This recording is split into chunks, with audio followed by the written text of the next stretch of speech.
Hello everyone, and welcome to episode 13 of 13 Sentinels Aegis Rim. I'm going to press the button which always dials the music up some, but we're going to jump directly into mode selection. And by the way, if you ever notice if there's like a 10-minute break between, because we actually had a question about this. Hey, did you go in and do some more stuff? No, usually what that entails is I can't remember at the end of the stream if I've saved it.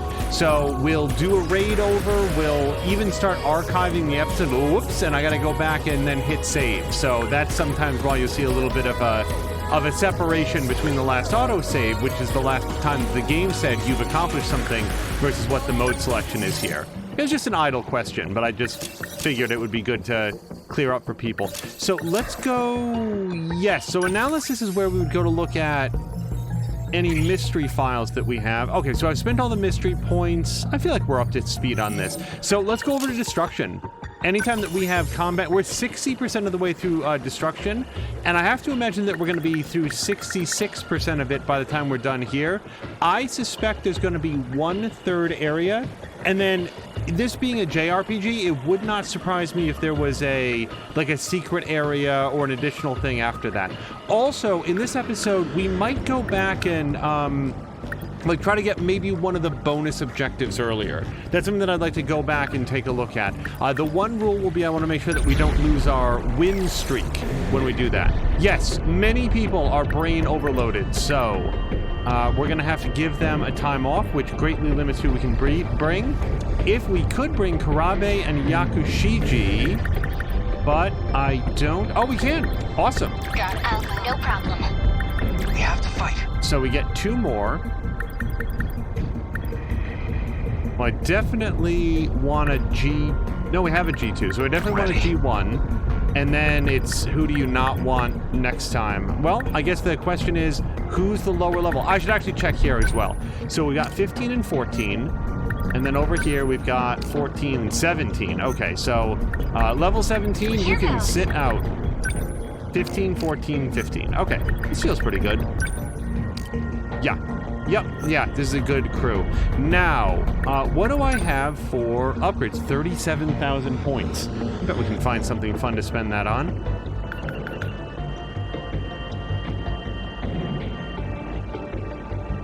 I could drop some more cash on Demolisher Blade, but I have to wonder at what point we are seeing diminishing returns on that relative to, like, leap attack. Does this cut down the amount of, lock on distance, lock on range. Okay, so that's lock on range. So that might let him jump further. I'll tell you what, for 500 rather, yeah, we're going to upgrade that twice. That first 1,500, that feels basically free. I've made that point a few different times. Ditto goes for tackle. Yeah, let's get 1,000 points into tackle. Now, EMP around there sounds good. Anti-ground multi-lock missiles. That'd be great, but I'd have to take off one of my abilities. I gotta tell you, I'm thinking about some more leap attack, but let's not put all of our cash into his basket just yet. Oh, places a guardian at the target area, acts as a decoy, and violently explodes when destroyed. That would probably... So if I want to take that ever, I should stop putting points into Guardian +1. I'm gonna have to come back for that one, because 7,000 is kind of expensive. Okay, yeah. Okay, we have to get some upgrades into her. We have to get a lot of upgrades into her. Minami's one of my favorite characters. Like, at least she's the first story that we really went deep into. My goodness. All right.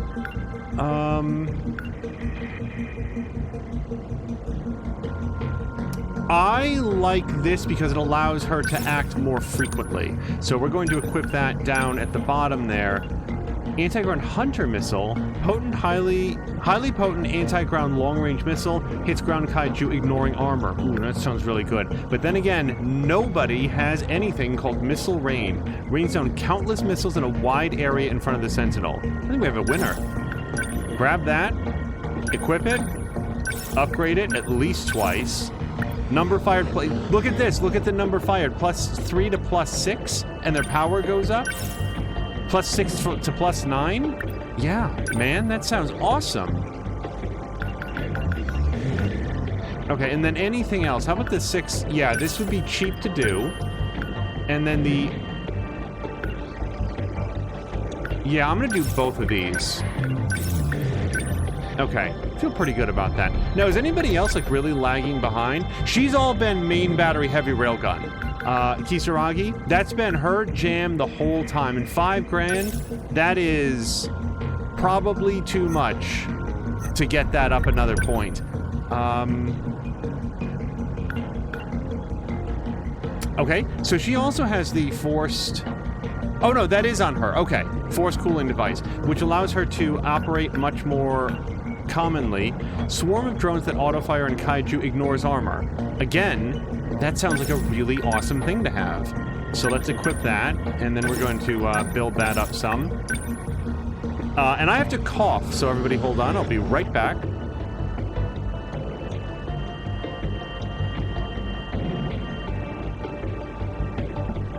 All right, we're back.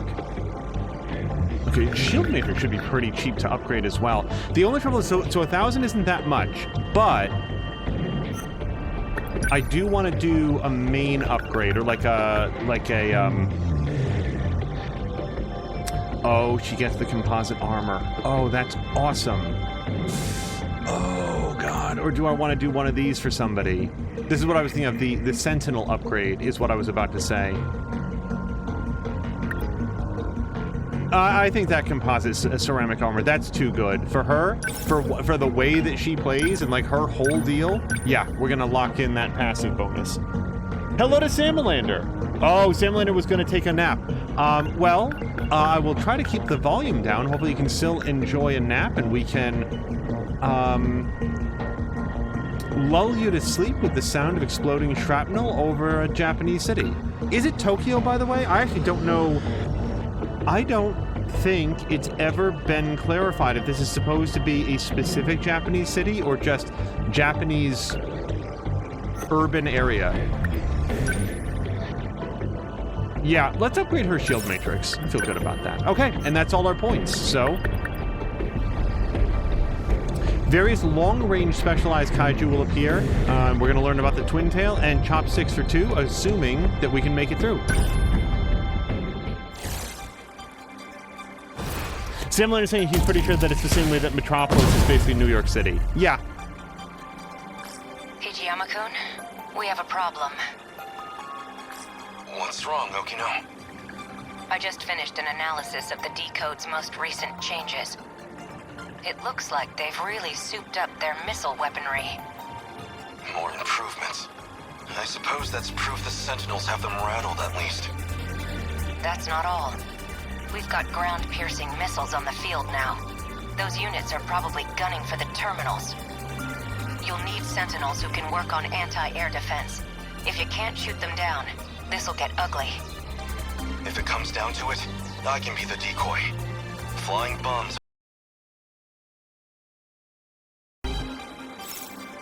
Okay, if the sound just cut out at all there, it did for me, and that's because I slightly touched the wire. Here's the good news. We did test this with a replacement wire, and it was fine. Hopefully everything is still in place.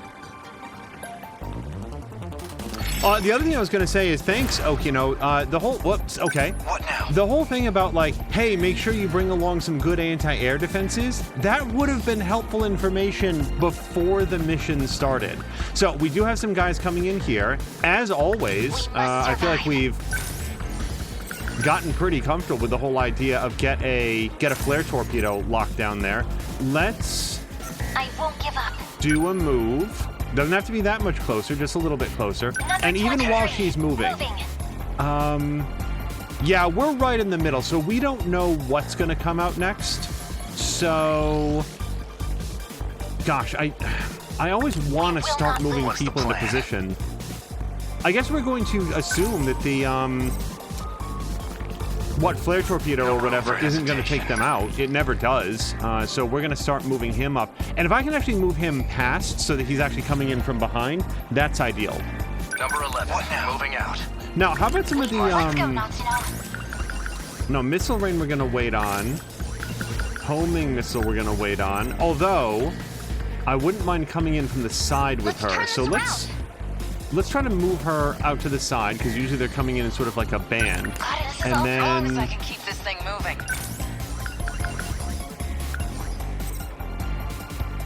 Still not used to this thing. all right, let's try to get her back here. The G4s are pretty my mobile. spirits up.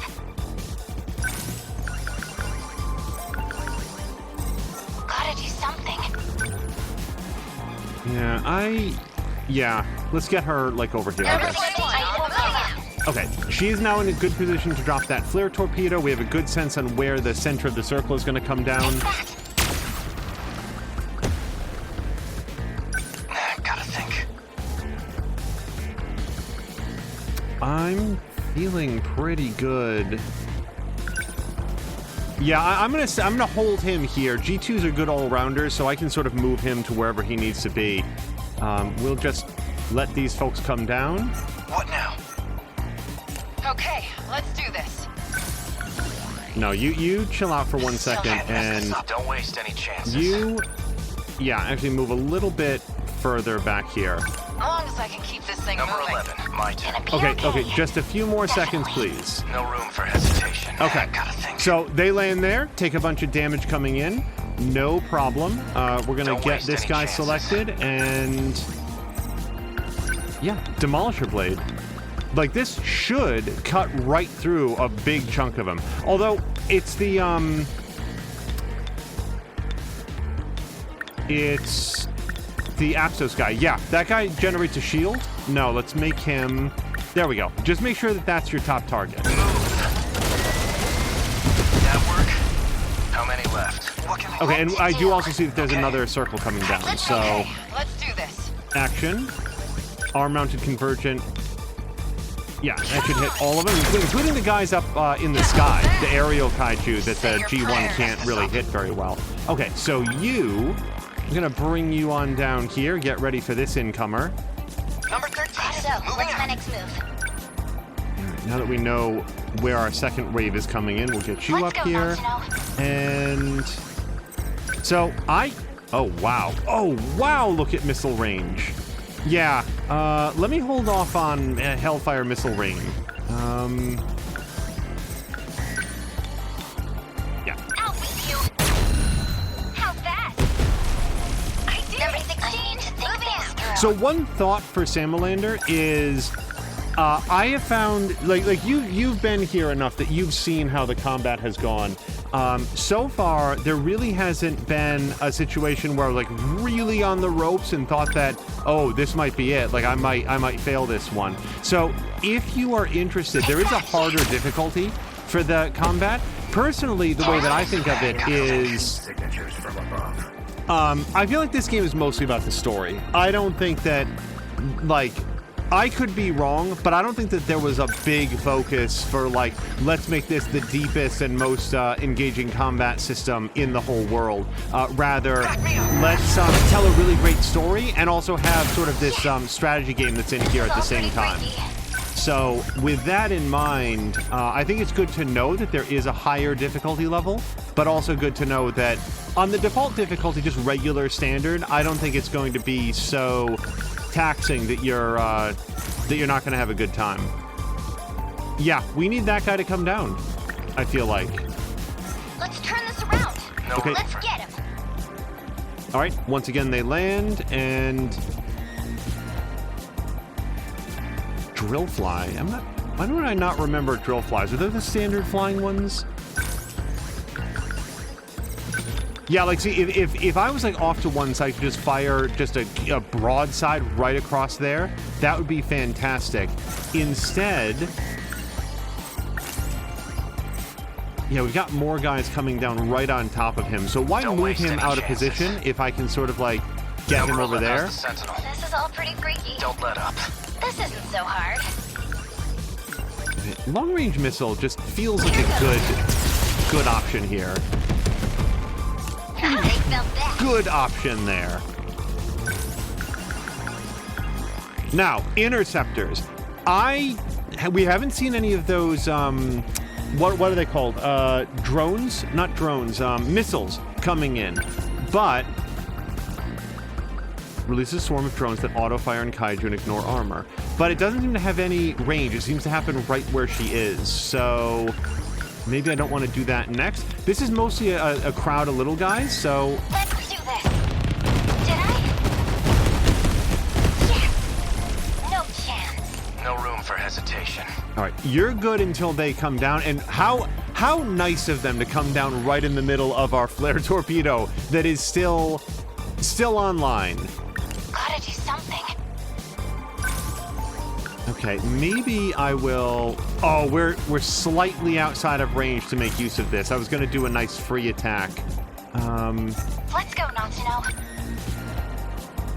What's the plan? Number 17. Don't let up. Okay. What's the plan? Okay, the plan for you is... Well, do I want her over here? Because this guy's coming down first. Yeah, I'll tell you what. Let's move slightly. Number 21. Look, still not used to this thing. My turn now. Gotta keep it together. Okay, let's do this. Don't let up. Gotta keep my spirits up. Is this 23 over here? It is. Okay, so she's inside the enemy threat range. I don't think it's going to do any... Wait, it's already dead, isn't it? Yep. Okay, she wasn't in the enemy threat range for very long. Okay, cool. So I'll tell you what, when these guys over here come down, what I want to do is... Oops. Still not used to this thing. Hold on. I Okay, canceled out of her. Definitely. I want to do my missile rain... Yeah, I want to do my missile rain over here when they come down, so we can sort of get a sense for what the overall range is. Let's get her a little bit closer. I very much want to see this move before we go. What's the plan? Okay, let's do Gotta this. keep it together. How's the Sentinel? Oh, there are... This is a bunch of flying guys.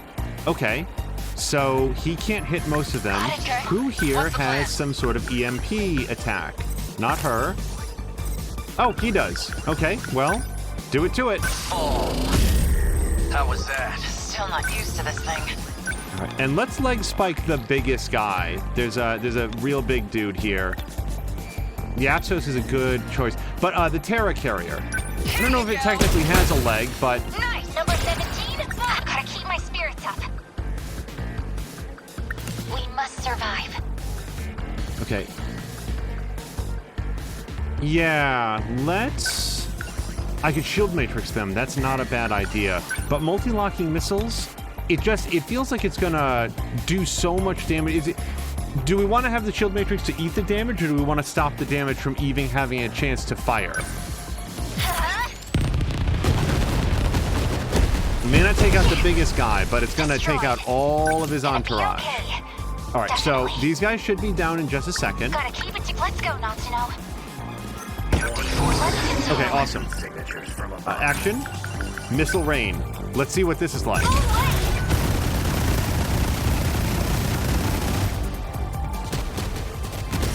What can I do? Holy sh...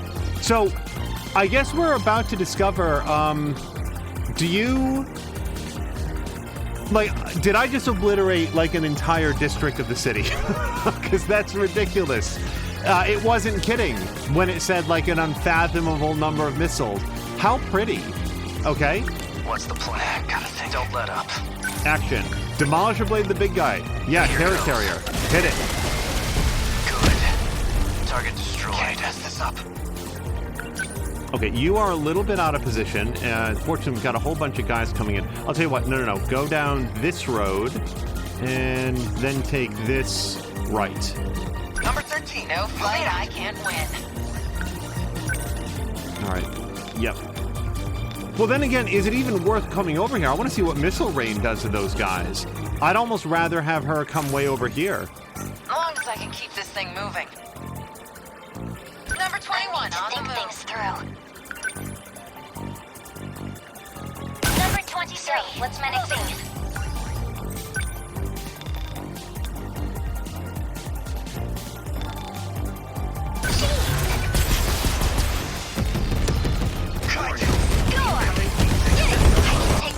No fight I can't win.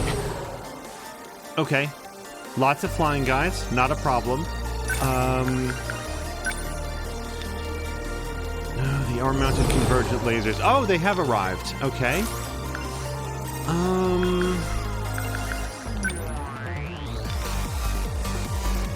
Pulse lasers will hit all of them.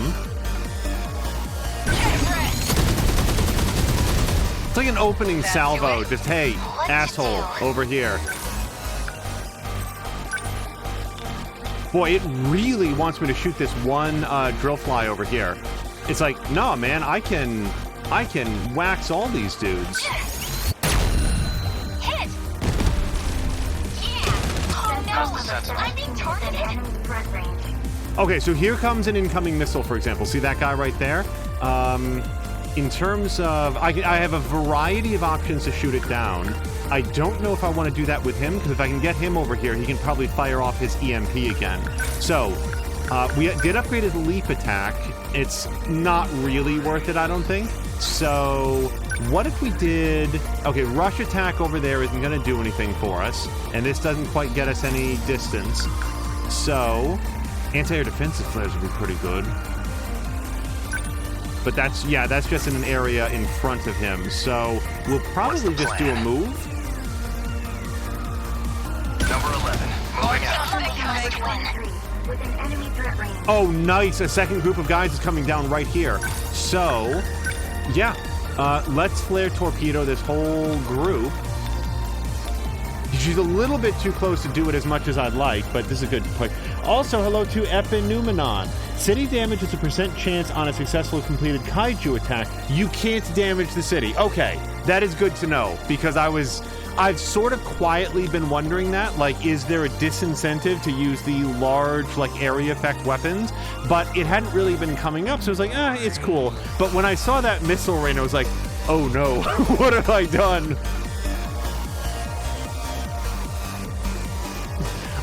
Simulator's going mobile for the whole nap thing, but be loud if you go back to the story. I will endeavor to do so. Gotta think. Okay, yeah, see, dropping a Guardian, like, over here feels like a good call. I'm here! Let's turn this around. Okay. Now, we do have another team coming in here. I haven't forgotten that. This is a whole bunch of damage. Look at that. So, again, shield matrix or blow everybody up. I do like the blow everybody up plan. That's not going to get all of them, but it might get all the guys that are actually shooting. I'll show you. Was that okay? Did you see that? How's the Okay, sense? maybe it So much won't. for that Maybe it kaiju. won't. Yeah, I need to EMP these dudes. Am I close enough to do this? Oh, but I can move a little bit, but not quite far enough. Look, it's the Terra carrier there. I can't quite get both of the Terra carriers in this, so for the time being, I think it's a good idea to just move a little bit further. Not as far as I'd planned, but just a little bit further. Number 11. Don't let up. Okay, now... Oh, it's the road. The road is in the way. But this gets all of them. Fall. That work? Nothing special. Okay, let's do this. Oh my God. I thought that she was going to take those hits for sure. I can now move her out of the way. So whatever we do, let's, oh, nope, that's not who I thought it was. I thought that was, her. Who is this? Yakushiji. Okay, so what are my options here? Well, a shield is my shortest term option. Not possible. Multi-locking missiles, I'm concerned, won't take them all down. Arm-mounted convergent laser is like her most upgraded thing, but I'm not sure it's going to punch through. Or wait. Still not used This. to this thing. Gotta do something. Okay, what's the All plan? right. I don't know for a fact, but I think that shuts down their firing arcs for a bit. So now I think we've bought ourselves a little bit of wiggle room. Let's go to... Yeah, arm-mounted convergent lasers I like because they Yeah, it's not perfect, but it's... Come on! How's that? You picked a fight with the wrong girl. The trouble with long-range missiles, it's the homing missiles, I think, actually have like a travel time where they don't actually land on the turn. Hello to Caroluna!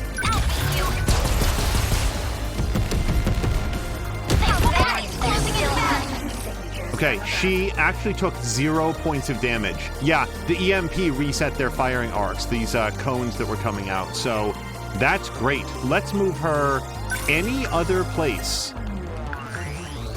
Yeah, multi-locking missiles, because that'll actually reposition her over here, and I think that she'll actually get a back attack on most of these guys. Got it. They won't get They're past. going for me. What's the plan? Okay, so on Sekigahara's last turn, he knocked these guys down. This one was prepping up to fire, but I think I'm going to go over here because I should be able to do a Demolisher Blade from a position that's going to hit all 3 of them, I think. Yeah, that should get all of them. Did that do it? Target destroyed. Targeting this place. This is all pretty freaky. Oh, did he take it? Did he take a hit This is there? all pretty freaky. Okay.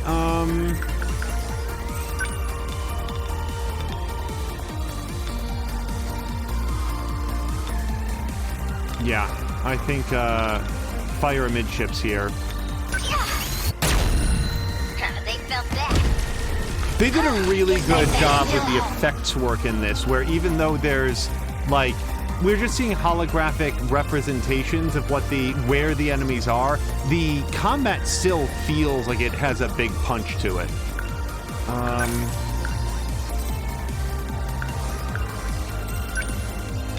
I have to say, why not more multi-locking missiles? It just feels appropriate here. I've got you now. Got it. One down. What now?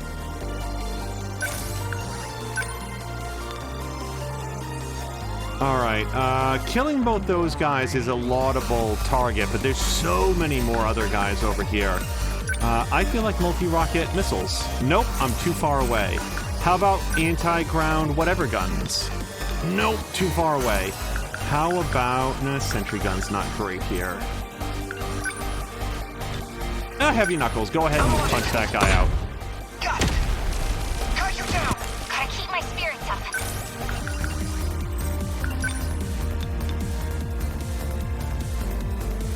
Yeah, it's a little bit deceptive here, but I'm not actually in range to hit most of these guys with missile rain.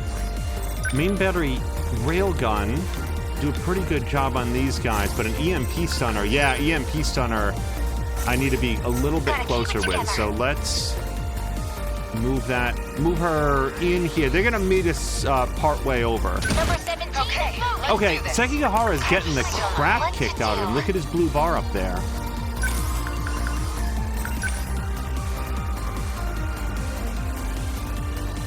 Yeah,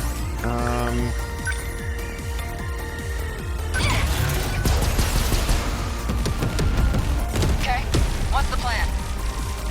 well, the current plan is I want to repair this guy. Yeah, he really took a beating over here. Ignores armor. I don't think the Terra Carrier is actually armored, though. Die! That do it?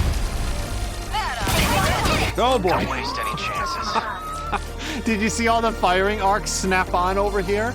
Yeah, we got to get her out of there. Boy, Sekigahara is actually down by half. He took half his damage here. So, what hit him specifically? Let's see if we can get a back attack. Yep. Take this. I mean, I feel like the that?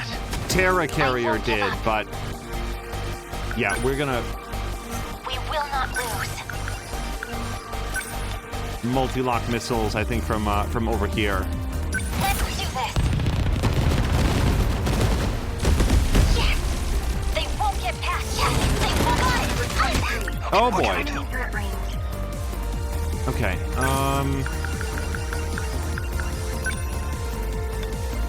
It's not a bad idea, but yeah, no. If I gotta hit somebody, let's do this. That hit! Are you serious? Can I get a readout on how many hit points this guy has specifically? Look at his yellow bar. Look at that little tiny sliver. He must have 4 hit points left out of like several thousand.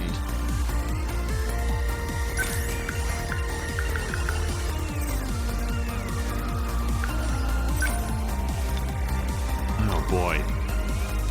Yeah, see, this is gonna take out all those guys, but she really looks like she's... Yeah. Okay, I'll tell you what. What's my next move? Oh, 0 uses left. And I'm not going to do any of that stuff here. So... Then again, heal team HP wouldn't make me feel bad for Sekigahara.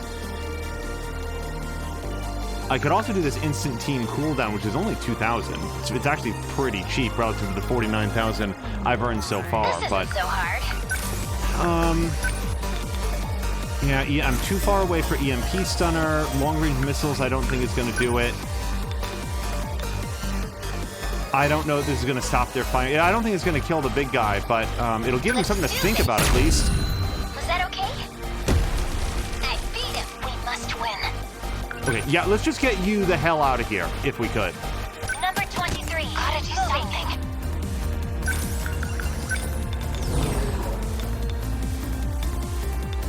This is, I think, the largest crowd of guys that I can hit. How's the Sentinel?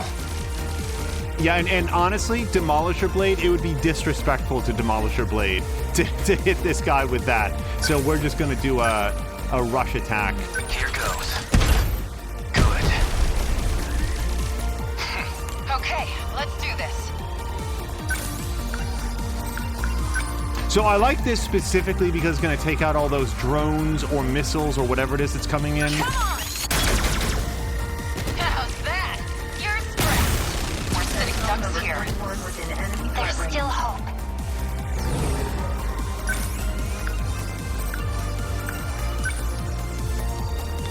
Oh, come on. Okay, it's fine. It's fine. It's fine. Move over here. Doesn't have to be that far. Just a little bit closer. And I think that your, who is this? Sekigahara? I feel like your role in this is done. I don't think that you're going to be able to get to anywhere useful, so let's, Don't let up. let's see if a leap attack gets you maybe over some of the roads. Because this, doing a direct move here feels like it's going to take a lot less time than navigating the streets. Now the only question is, how long is the cooldown relative to how long it would have taken him to move? Yeah, nothing in range, nothing in range. We must survive. Number 23. We must win. Yeah, so here's an incoming missile, and I can actually hit 2 of these guys with that. Yeah, we're going to do this. So that missile and that drone right there is going to take some machine gun fire. Yes! One down. Let's turn this around. Do we need to turn it around? It really feels like it's going pretty well for us. Here goes. They felt that. Guess that's What now? it. Number 13. Gonna be okay. Moving out. Definitely. Yeah. Get it! Still not used to this thing. Okay, good. We're doing good, and I think this is the last group. Now, the other bonus objective was to keep your terminal at 70% or higher. We're still at 100%. They didn't get a single missile through. I don't know how much we're going to get docked for Sekigahara, all of his damage. As long as I can keep this thing moving. Yeah, let's get her Number 21, basically moving over What's What's here. the plan? Number 11. Moving out. No fight I can't win. Die! Nice! Really? I thought that was going to take him out. Okay. Too far for this, but probably, maybe not too far for multi-locking missiles. There! think that's it. Termination of enemy signals confirmed.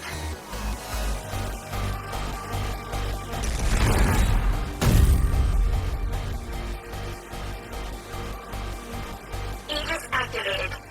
Terminal closure complete. Surrounding 2-kilometer area now fully secure. Ending technical analysis. Never expected the Deimos would have that many missile launchers set. If other waves are going to be this missile-heavy, we'll need to improve our anti-air defensive flares. The 4th generation's flare torpedoes can take out missiles as well. Understood, Juro. I'll keep an eye on their missiles. Hey, how exactly do you know all this stuff? You sure you're not Juro Izumi in there? I'm sure. But I know him, and I know what we're up against. Did we do it? I feel like what happened to Sekigahara, I feel like that's the most damage that any of our Sentinels has taken so far. And I might be misremembering. Also, down at the bottom right, what is MP? Of which I have 0. What is MP? I actually have no idea. Is that I use my meta gauge thing once, my EMP thing? Well, whatever. Just realized it's sort of flashing down there and I don't know what it represents. Yeah, Christ, 4,000. He took half his life. How long is this battle gonna go on?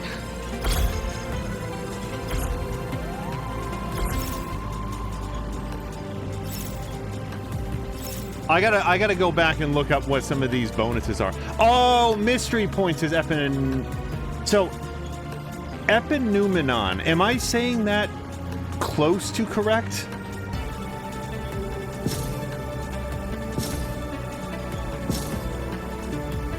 Why would it be listed there of all places? Like on the score screen, it's a curious place for it.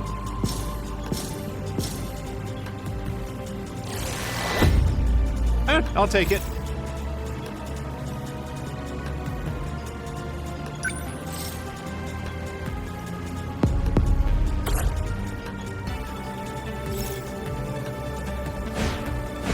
So actually, since Epineumenon is like okay, so we're gonna say no.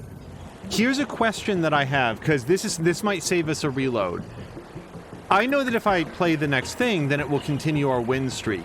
If I was to go back and say do this one, for example, where I didn't get the bonus objective, I don't care if it doesn't add to the win streak, but it just to confirm it doesn't reset it, does it? Because that would be very disappointing. I would just reload from before I did that. I don't know if the win streak has to be maintained by constantly moving forward like a shark, or if you can circle back like a different sort of shark, I assume. But anyway, either way, we're not going to do that right now. Let's go spend those mystery points that I just got. I can't imagine that it would reset the win streak. I just wanted to check. All right, so spending a mystery point on the track members. They just hang out in their shorts, like they're getting ready for track. I don't know what else was. Now the Kisaragi android, that is a mystery worth solving.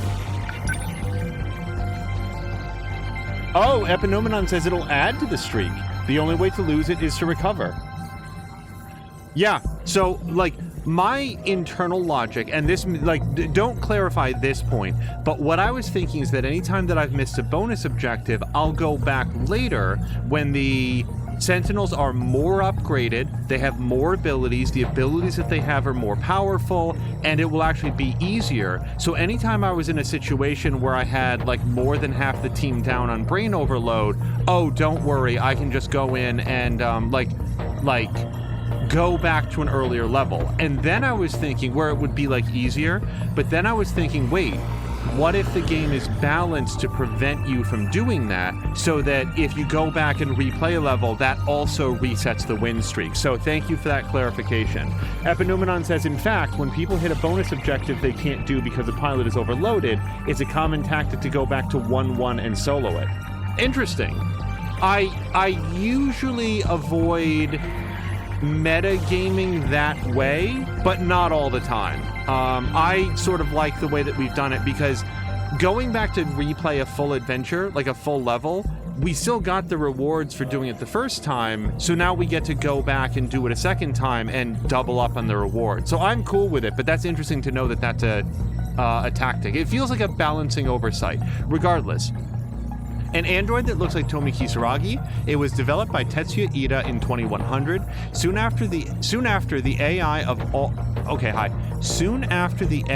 of the past Kisaragi was transplanted into it, 426 seized his chance to take over the android. Although this was destroyed during the battle against the Tamao Karabe android in 1985, 426 manages to take over the Tamao android's body. Right. Yes, okay, so 426, which is also Juro Izumi, I think, is now in Tamao from what we've seen.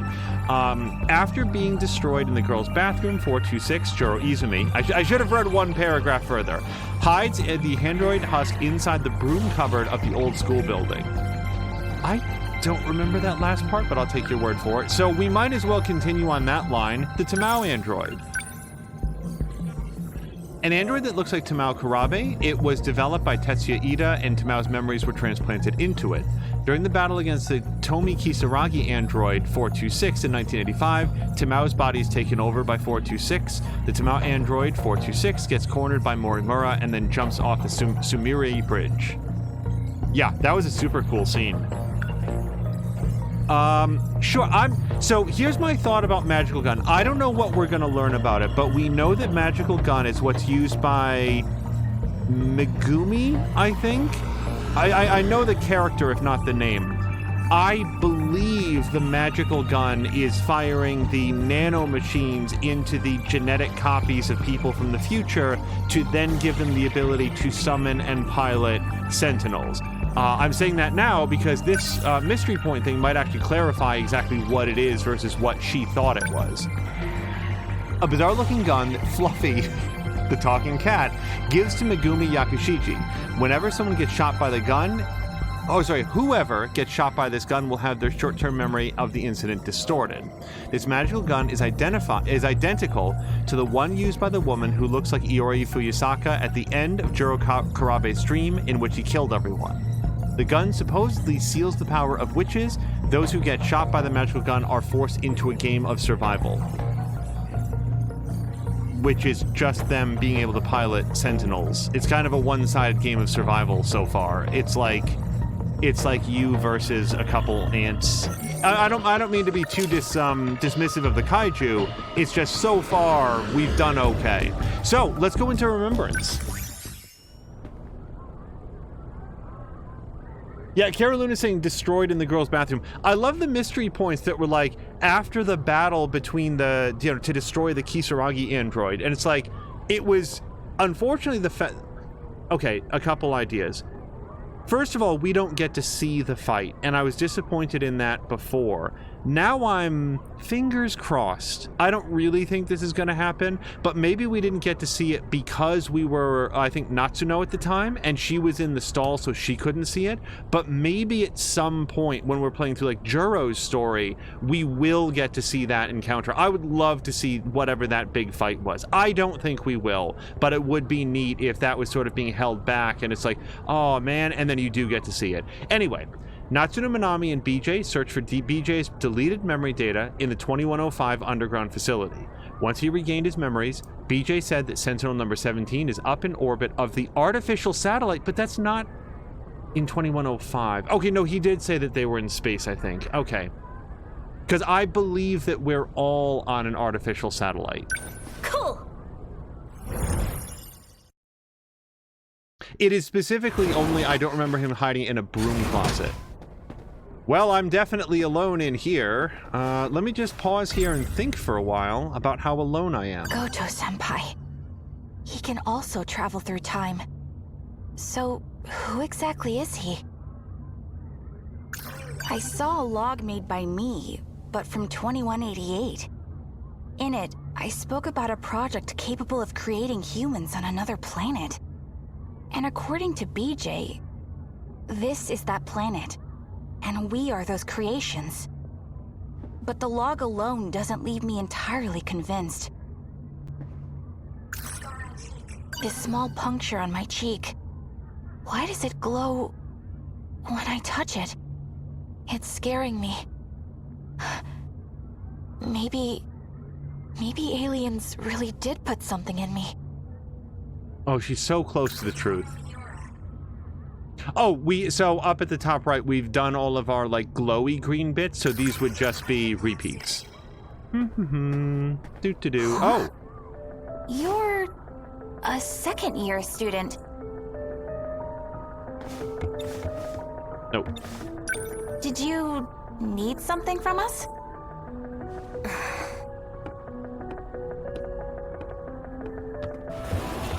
I am so looking forward to playing her story. It's open. Where's BJ?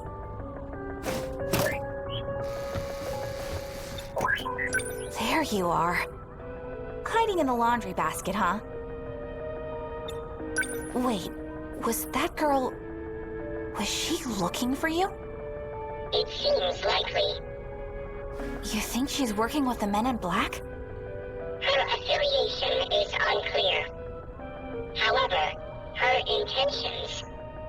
She wants the logs, doesn't she? Correct. Or information on technology and the future. I feel like a lot of the sprites are mirrored, but it is a nice touch that she only has the bandage on one side of her cheek. People are starting to suspect me. We gotta hurry and find that Sentinel. It's only UFO, right? You said UFO, but... it was manufactured in Japan, wasn't it? It is the name of a control system. Right. So, where do we find it? The gate. Let's go to the gate. Okay. Okay. Oh, I probably need the bag. My bag's been open too. She must have looked in here.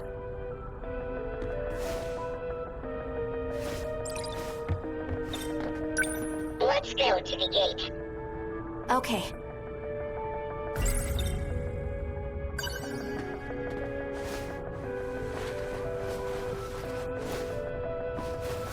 That second year could be outside still. Don't worry. If I see her, I'll just sprint right on by. Minami, you've been cutting all of your track practices. You're gonna just get winded and fall over.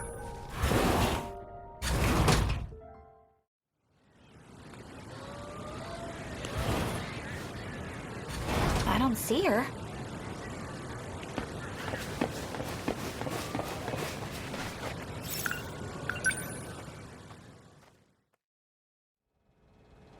I thought for sure we were gonna see her. What's her name? Ryoko Shinonome? I think that's it. All right. We're here. Activate gate.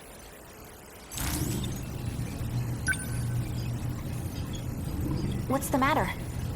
It is sealed off, just like Sector 5. So we can't go today? There is an opening in Sector 3. We may be able to go from there. Sector 3? It is in 2025. 40 years from now. Which means I'll be in my 50s. I'm having mixed feelings. Access code approved. Designating sector.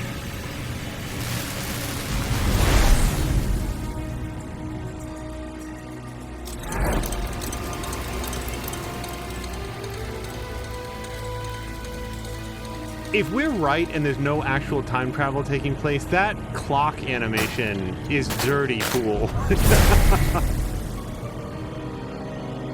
We're here? Jeez, this place is falling apart. I guess 2025 got hit pretty hard too.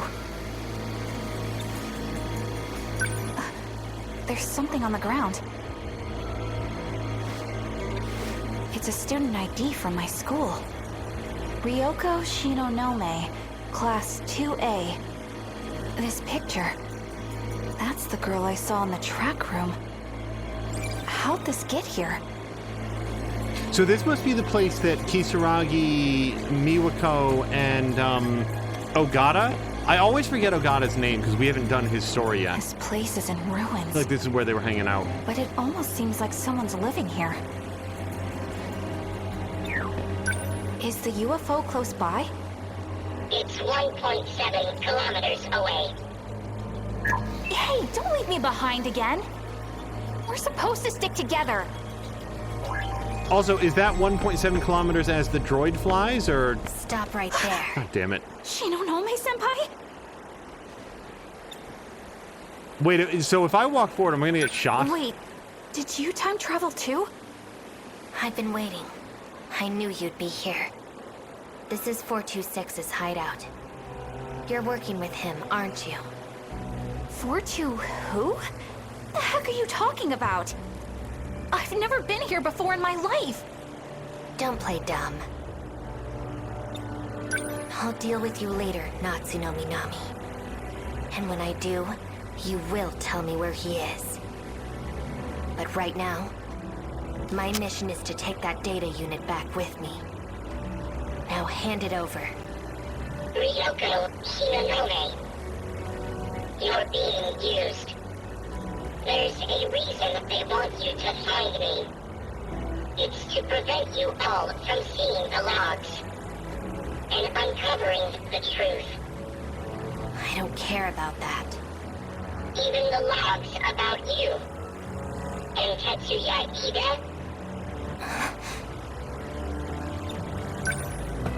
You're not taking BJ. Natsuno, don't.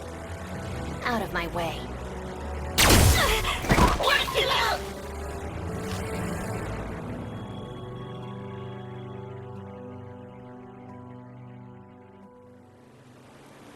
It's freezing.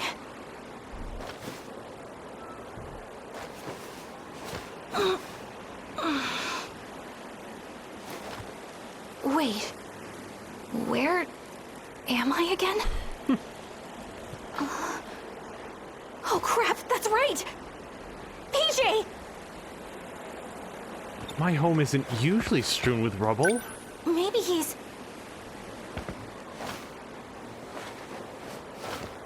Nope, never mind. PJ! He's not here. So I'm assuming if I continue to go to the right, she won't... PJ! Yeah. He's not... Okay.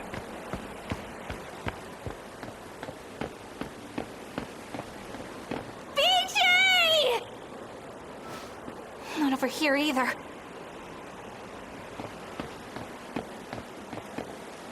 What a mess. With the way things are, it's looking pretty grim for me. I can't go home. Hello to Zozo, 5002. Okay, so now we can go back and do some more Yuki Takamiya. Oh boy, it's gonna be a while until we get to go do Shinonome, because, like, every time we can return to somebody that we've previously played, I want to try to see their story out. Oh, and now we have to go do that because we have to progress to the Not-chan event. So let's go over here. Cool. Erika Aiba's true identity turned out to be an android that carried the consciousness of the criminal Juro Izumi. The android managed to break past Morimura and the others to escape from Yuki Takamiya. I felt like they were all proceeding as though it had, like, died in the fall impact. I didn't think that it had, but I felt like that's the way that everybody's talking about it. Like, oh, well, search and recovery now. There's no way an android would fall a short distance and manage to survive. Huh?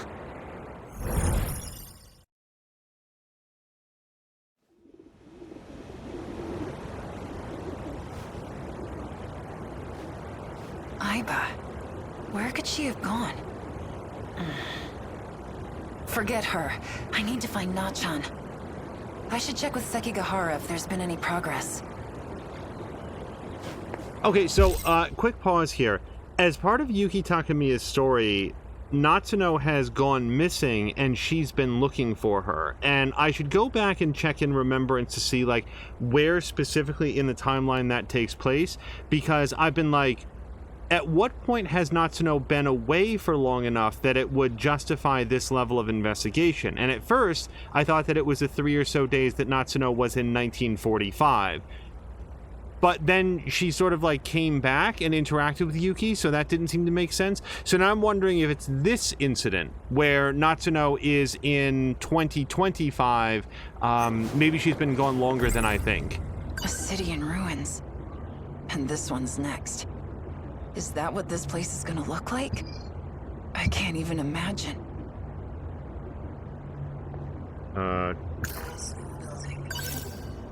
Wait, no, I didn't want to go there. Not yet, anyway. Erika Aiba is a robot? Or, more accurately, a criminal by the name of Juro Izumi, who has no physical body of his own. He wanted to do something to me. Something that involved shooting me up with nanomachines. The Kisaragi involved in the bathroom incident. It was really just a robot built to look like her. Then that robot got damaged and was disposed of in the old school building.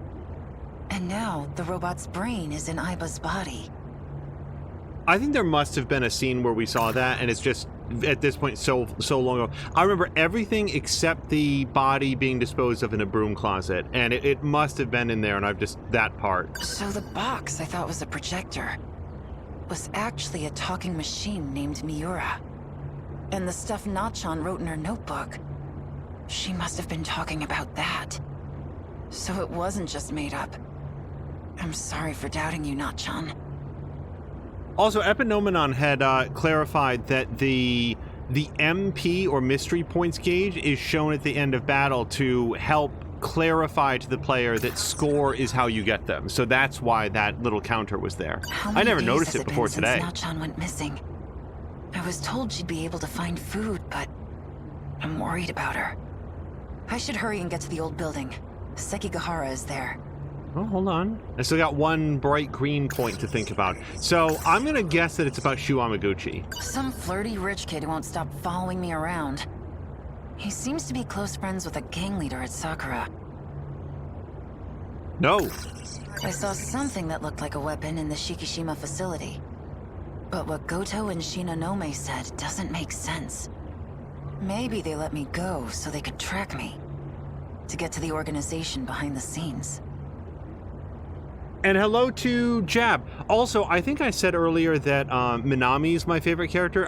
But Yuki is actually my favorite character in the piece so far. I like the Veronica Mars vibe of her, like a high school sleuth being pressed into service for an organization that she doesn't like, doesn't trust, and is actively working to undermine, and yet has also brought her attention to a situation that does require her particular set of skills. I would like it. I'd love it if there were more scenes where we got to see her actually fight, since we get to hear so much about that. And I just like the voice work. I will pause here to say that if I forget to mention it at the end of this game, and I don't think that I will, I think the voice work in this game has been absolutely excellent. I think up and down, every single choice for every character has been on point. I really like the voice work in this game. All right, let's go it. And hello to Jab. I'm sorry, I can never remember if I've, like, greeted or whatever. But Jab, I hope you're having a great weekend.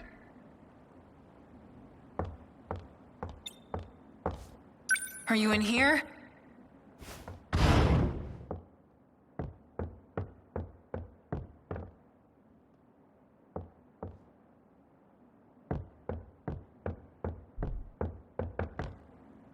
Where is he?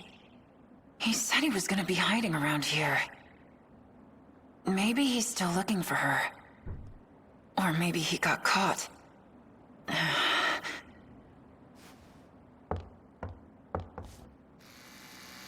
We are here.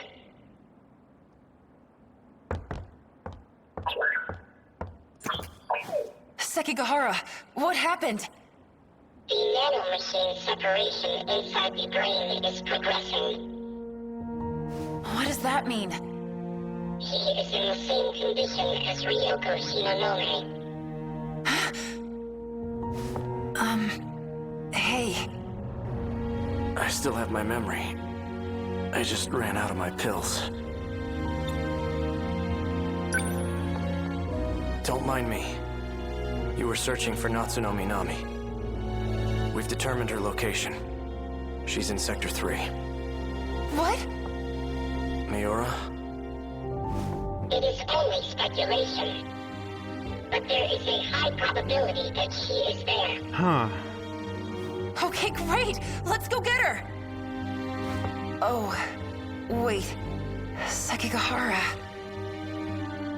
So, are there... Okay, so here we're with a character who looks like BJ, and I've previously believed that BJ and Miura are the same person, or the same entity, consciousness, whatever.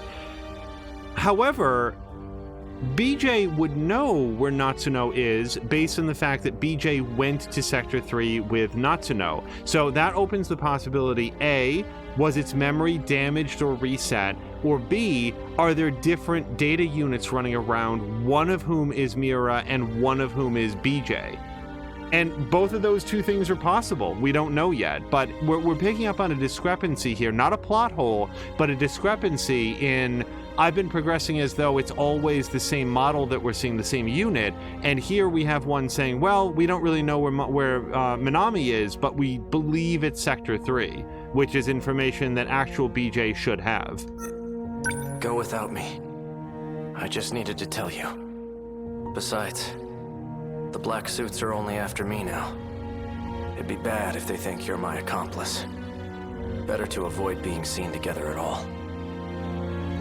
I wonder if anybody like on YouTube has put together, did I ask this at some point in the past, a supercut that just shows every single cutscene in chronological order.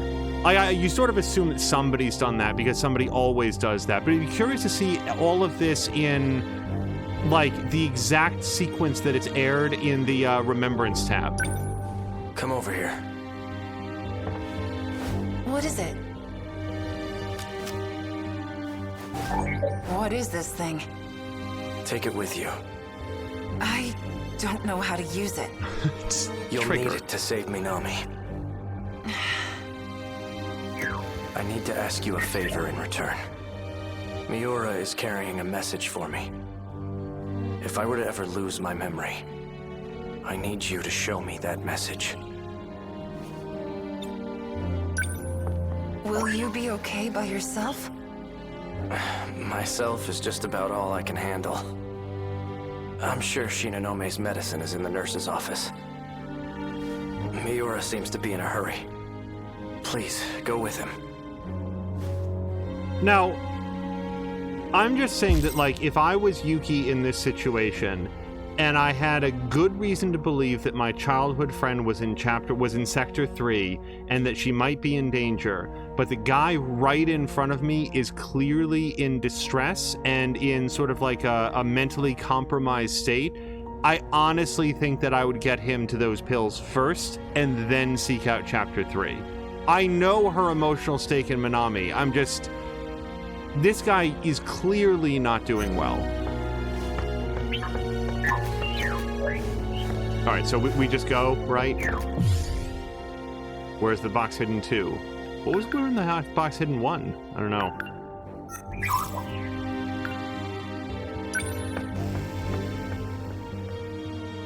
Sam Lander's also saying, and hello to, hi to Sam Lander.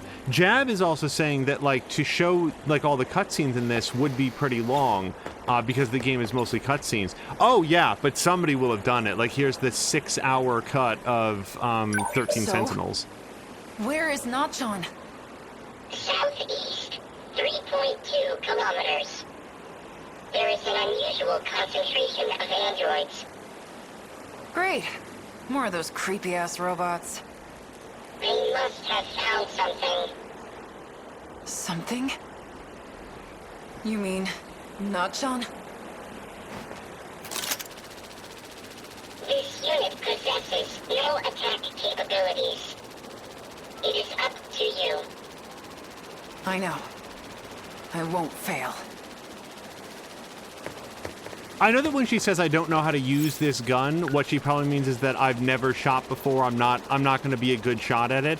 But it's just always funny when, like, any sort of science fiction, when somebody's handed a weapon that is unmistakably a gun and they're like so confused by it. If you're from like the Middle Ages and the whole concept is foreign, I understand. If you were handed like a Type 1 phaser from Star Trek The Next Generation that just sort of looks like a little egg pod, yeah, I can understand maybe not immediately understanding which direction is the firing direction. But this weapon here that's just basically a giant gun from some 1980s action sequence, I'm pretty sure that you could figure it out. I'm ready. Lead the way. Jab is saying Japan does not have a lot of guns, no. But, I mean, they know what guns are. They may not have physically handled them, but there's all sorts of entertainment. They're back. That they will have consumed. Like John Woo, kind of known for lots of gunplay. They won't come in here. But if I take even one step outside, they'll attack. Ever since I got here, they just keep on coming. I ate my last can of food yesterday. And now the soda I was taking sips from is empty too. Oh, what should I do? Am I going to die here without anyone knowing?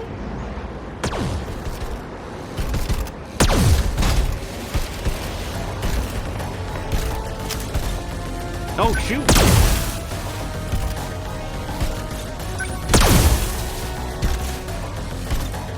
I am pressing X so much. That's what I'm doing!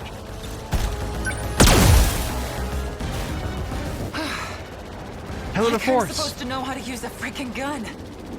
You did well. Yeah. Yeah, Yuki, I think that you're Yuki-chan! doing fine. No-chan! I'm so glad you're okay. Yuki-chan! I finally found you. You're safe now, all right? I know. But why are you here, Yuki-chan? I'd come find you anywhere, Not-chan. Even if I have to cross time and space to do it. Oh, Yuki-chan! The Keymolar's magnetic shield is still active.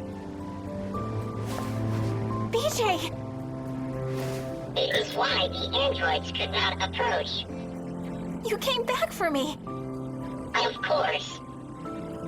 Why? Wait, why did BJ feign ignorance about where she was?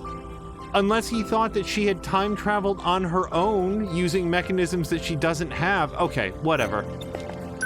Small talk must come later. There are 4 androids approaching. Let's go. No matter what comes our way, I will protect you with everything I have.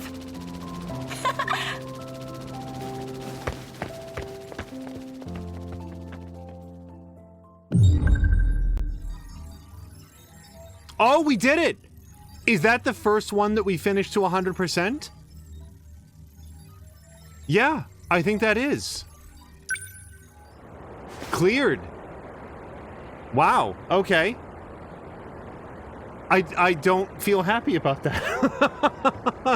No, I've really been enjoying this journey. So the feeling that we are nearing, like, I think there's a lot to go. Like, look at this. We haven't even touched some of the characters. Yeah, Goto we haven't done. I know that Shinonome we haven't even touched. Ogata, yeah, we haven't done him. So it's not like we're super close, but it's like, oh man, like we've checked it off. Natsuno Minami and BJ arrived in 2025 to go to the UFO. However, Ryoko Shinonome suspected that she was working alongside 426 and snatched BJ away, leaving Minami stranded and unable to return to 1985. Right. Jab is saying, has anyone heard from This Tashir should be lately? a good spot, right? Hold on. The river's nice and wide. Plus, no one else is around. It shouldn't be a problem if the Sentinel pops up here. Are you going to summon it right now? Perhaps we should wait until nightfall. Well, we're going to send it right back, aren't we? If it's only for a second, then we should be fine. I want to change the registered pilot of Sentinel number 17. To you, Natsuno. Wait, right here? Why? I was previously using Miura's ID. However, the ownership of the ID returned to him. It's because I operated Sentinel number 19. I can no longer pilot a Sentinel. In order to shift to the Sentinel, it must receive a new pilot. But this change comes with a price. It will reset the Sentinel's stored memory. Wait, that's not good. Then, what do we do? We'll transfer all data logs to me. If it's done at the same time we change the registered pilot, I should be able to secure the log data. Good thinking, BJ. Natsuno. From now on, Sentinel number 17 will be... Right, no problem. I'll be the one who pilots the robot. And I'll fight together with my pal BJ. As long as Nachan isn't in any danger. Sentinel number 17 will protect Natsuno. If anything, I should be the one fighting. There is another Sentinel for you. What did you say? You must work together and survive. You know it.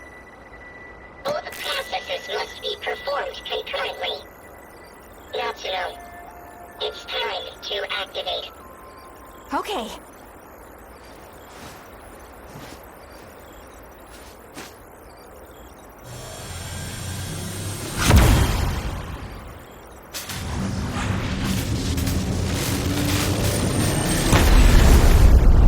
Dang, that was fast.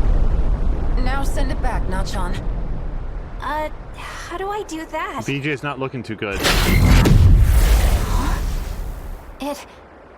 It disappeared. Does that mean it worked, BJ? BJ? You okay, buddy? Say something. He's no longer with us. What? BJ was the only one who could retrieve the log data. But the storage capacity on a scout unit like that is limited. He couldn't store both the log data and his own AI data. So in order to make room for the logs, he deleted himself. No. No, you're wrong. He's just fooling around. Come on. Wake up, BJ. BJ.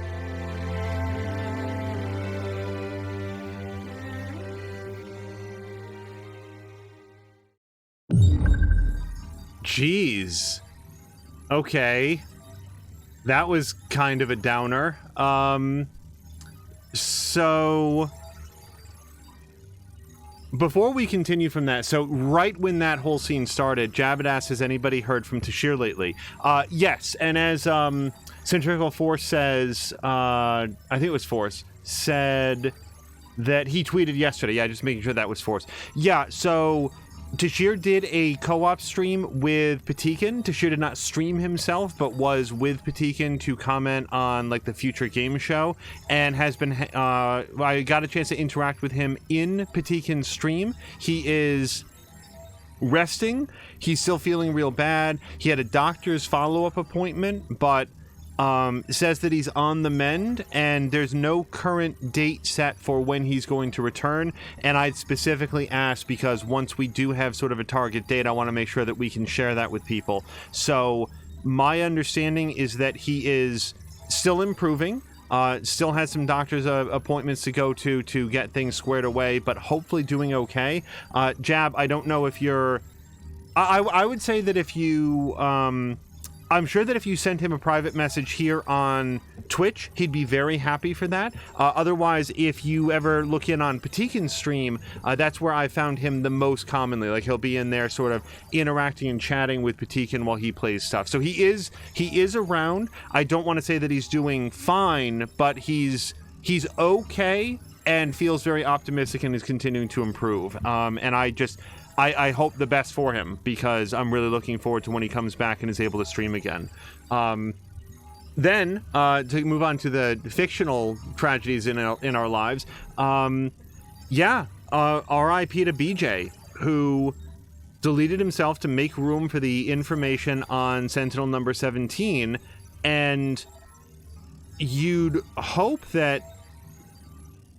So we believe, based on the information that we've been given, that BJ was a data copy, a personality copy of Miura, but one that appeared to be incomplete and may or may not have known that that's who he was. It must have been a little bit surreal to be interacting with Miura there in 1985 himself, who Miura himself is from 1945, but transplanted to this time/location.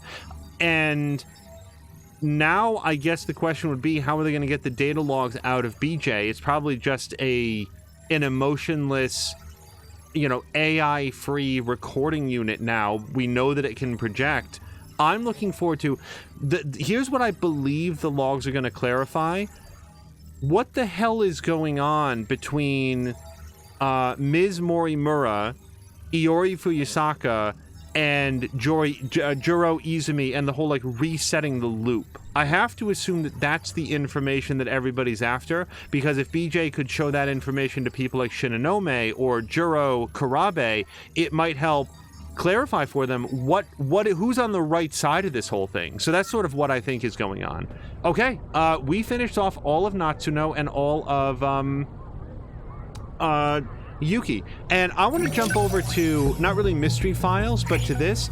So what I wanted to look at is, when specifically did she disappear? Because now I feel like most of Yuki's story took place during the period in time when Natsuno was in 2025, but I'm trying to figure that out. Reunited with her best friend.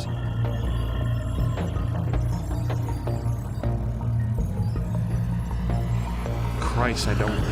Okay. Presses him for answers. They find nothing. Discovers red glasses on the floor. So Minami was absent through all of this, I believe. Yeah, who's been absent from school for several days. So Nachan's gone. Where does that fall in relation to Nachan has disappeared? So I want to go back over to all events, and let's find Nachan's gone.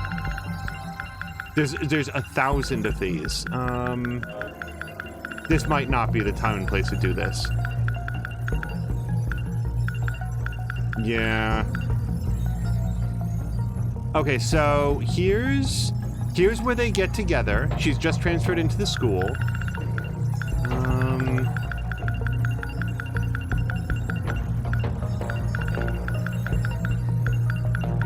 And then here's Nachan's gone. So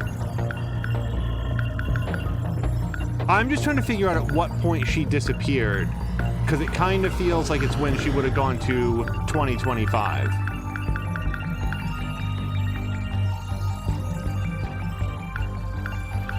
I'm looking for any 2025 things in here.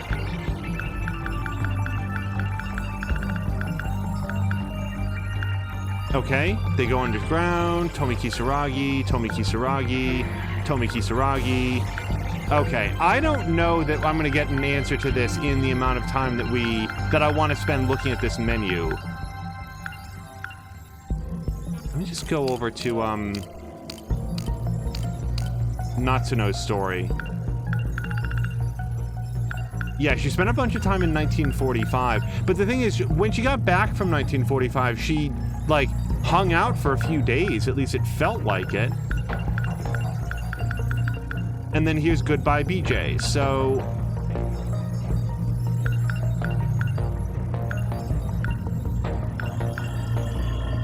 This is impossibly complicated. Okay. I don't think that I'm going to have an answer on this. Yeah, so she helped Kitaro Miura. I'm just... So much of Yuki's story took place on the hunt for Natchan. She's been missing for days. We have to go find her. And I guess all of that took place while she was in 2025. It doesn't feel like enough time passed. Either that or there were several days that she was in 2025 that like other things were happening.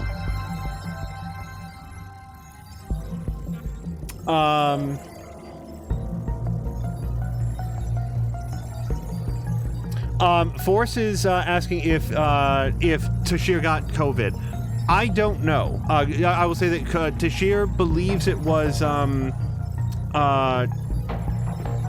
pneumonia, and hopefully that's all it was, because it's not that pneumonia is no big thing, but I feel like we have a lot more treatments for pneumonia than we do for COVID right now.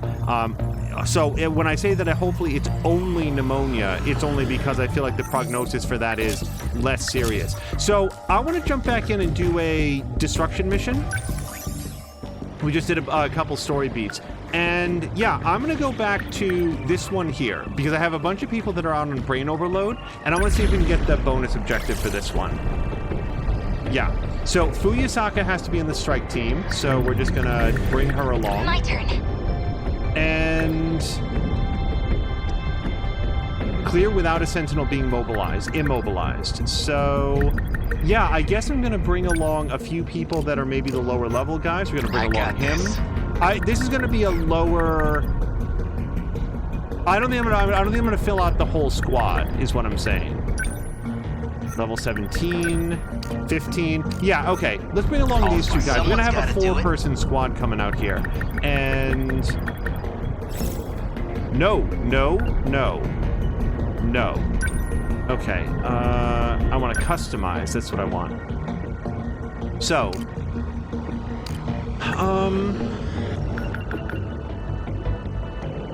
you know what I want to start investing in, to be blunt? The Neuralink. I don't know how much it reduces the brain overload, but I feel like it's a good pick. And also, look, I think EXP is that they gain experience points more quickly. So I think I'm going to put some points into that. I've got 70,000 meta chips that I can spend right now.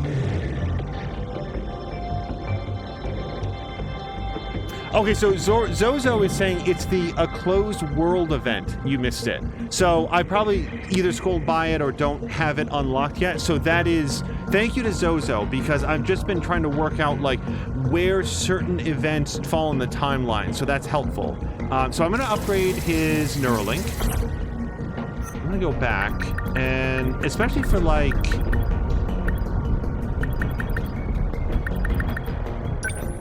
Yeah, let's do hers, because she's a lower level than everybody, so I want to start bringing her out a little bit more frequently. Now, the other thing that I might want to upgrade on her, she's one of my G2s, isn't she? Yeah. So...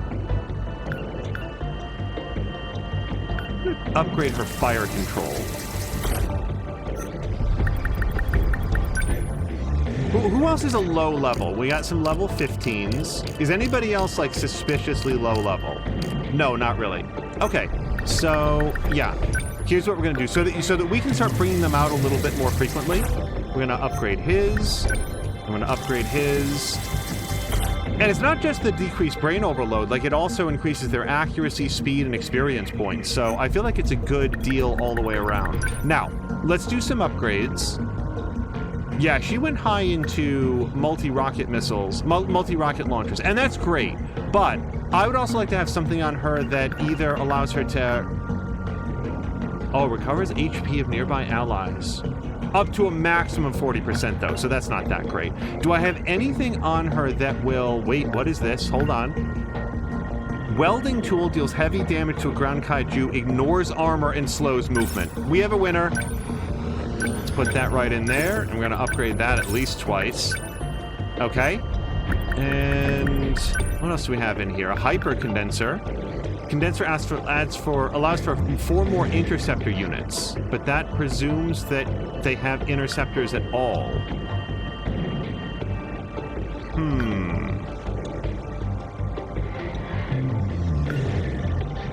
don't even know that interceptors are that great yet. I haven't had a lot of cause to use it.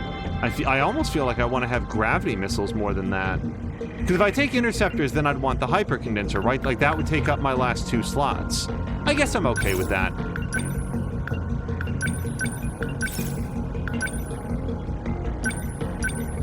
Okay, and now let's actually upgrade this, I might, you know what? I might take out multi-lock missiles because so many people have that and go with the gravity missiles on him instead. Let's do that. Yeah, let's equip that in place of multi-locking missiles, and we'll do an upgrade and do an upgrade. Okay, I got 10 grand left. Let's go do Ogata. So, Demolisher Blade +3, obviously. EMP Attractor +3. I think that's a good call. After that... Oh, a modified condenser extends the Demolisher Blade's range and number of attacks. Are you kidding me? Of course I'm going to put that in there. And then I'm going to upgrade his Demolisher Blade some more. Yeah. And that leaves 1,000 over. Do I want to do anything else with this? I might actually save this. I don't have anything that I'm so into.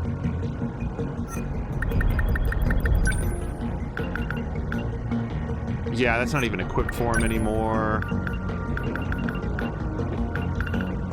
Yeah, no, we're good. Okay.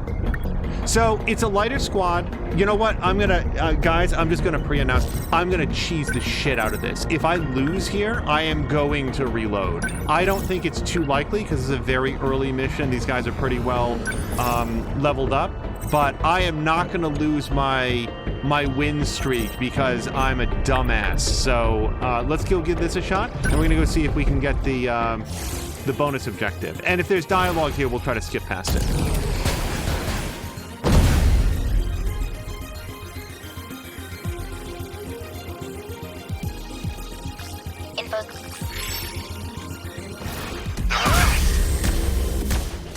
Oh, so I went to look.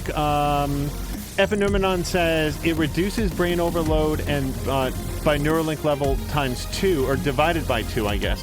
Notably, +1 Neuralink does not reduce brain overload at all. You need to get it to +2. Fair enough. I'm closer to that now than I was before, but I will have to invest some more points into it. So don't do that, okay? So, so anything that sort of fires in an open arc would be very helpful here. Or something like this. It worked! I did it? Stay on guard. All right, couple little drone guys, hunters, still coming out here. And then we got a big dude coming out. So, do I have somebody with a flare torpedo? Sure do. Let's just move him a little closer. Number 20, moving out. Hit confirmed. Good. How many down? What do I do? And this guy's up in the air, so I don't know that there's very much I can do. It's not worth an EMP attractor or anything like that. Let's, I guess, tentatively move him over here.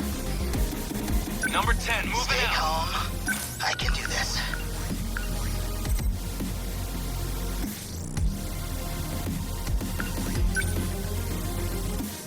My treat. I'll destroy you. Bingo! Nailed it! Bullseye! What do I do? All right, these guys are all aerial, so let's do the EM... Oh, I'm not in a good position for this. Okay, so They're let's like any other move punks. out a little bit. Number 10, I'll try. Here's the plan. Locked on. That easy. Nailed it. They ought to be used to fights by now. All right, this'll knock them all down. Right here. Get bent. See ya. Better put on a show for Yuki-chan. So, floating mines, I'm still trying to work out exactly how they work. Somebody, possibly somebody currently in chat, made the point that the mines are deployed along the flight path. I don't know that that's super useful here when I could just drop a flare torpedo right where these guys land, but I would love to make more use of the floating mines. What do I do? I can do it! How's that? I beat the kaiju! No point overthinking it. I think you're good right where you are. Yeah, let's just hang out here for a second. What do I do? Oh, no, so many of them are in the air. Okay, do EMP attractor again. I'm right here. Take It's it. not perfect, they're not going to get all You of like them, that? but Bullseye. Now then. not going to have a good time with it. Gravity missiles. Too slow. Wait, what happened? What now? What? I may have misunderstood what gravity missiles do. It just sort of caused like a blur. Epinomenon says, oh, and hello to Brian. Brian, I hope you're having a great Saturday. The most interesting trick with mines is making Shu's flight path very short so they drop all on top of each other for a powerful point blank. So it's the number of mines is not dependent on the length. It's just like that's a weird balancing hole, it sounds like. If you can get them all to drop in a narrow little path. Also, oh, look at Demolisher Blade now. Oh, it just cuts like a Pac-Man. Here comes the pain. Yes, babe. That's it. Nice. Hope I can pull my weight. Okay, we've got a bunch of dudes coming down up here, so yeah, we'll just do that. Welcome to Flareport. It's a flare torpedo town. Shu, that's your whole deal now. Oh, look at this.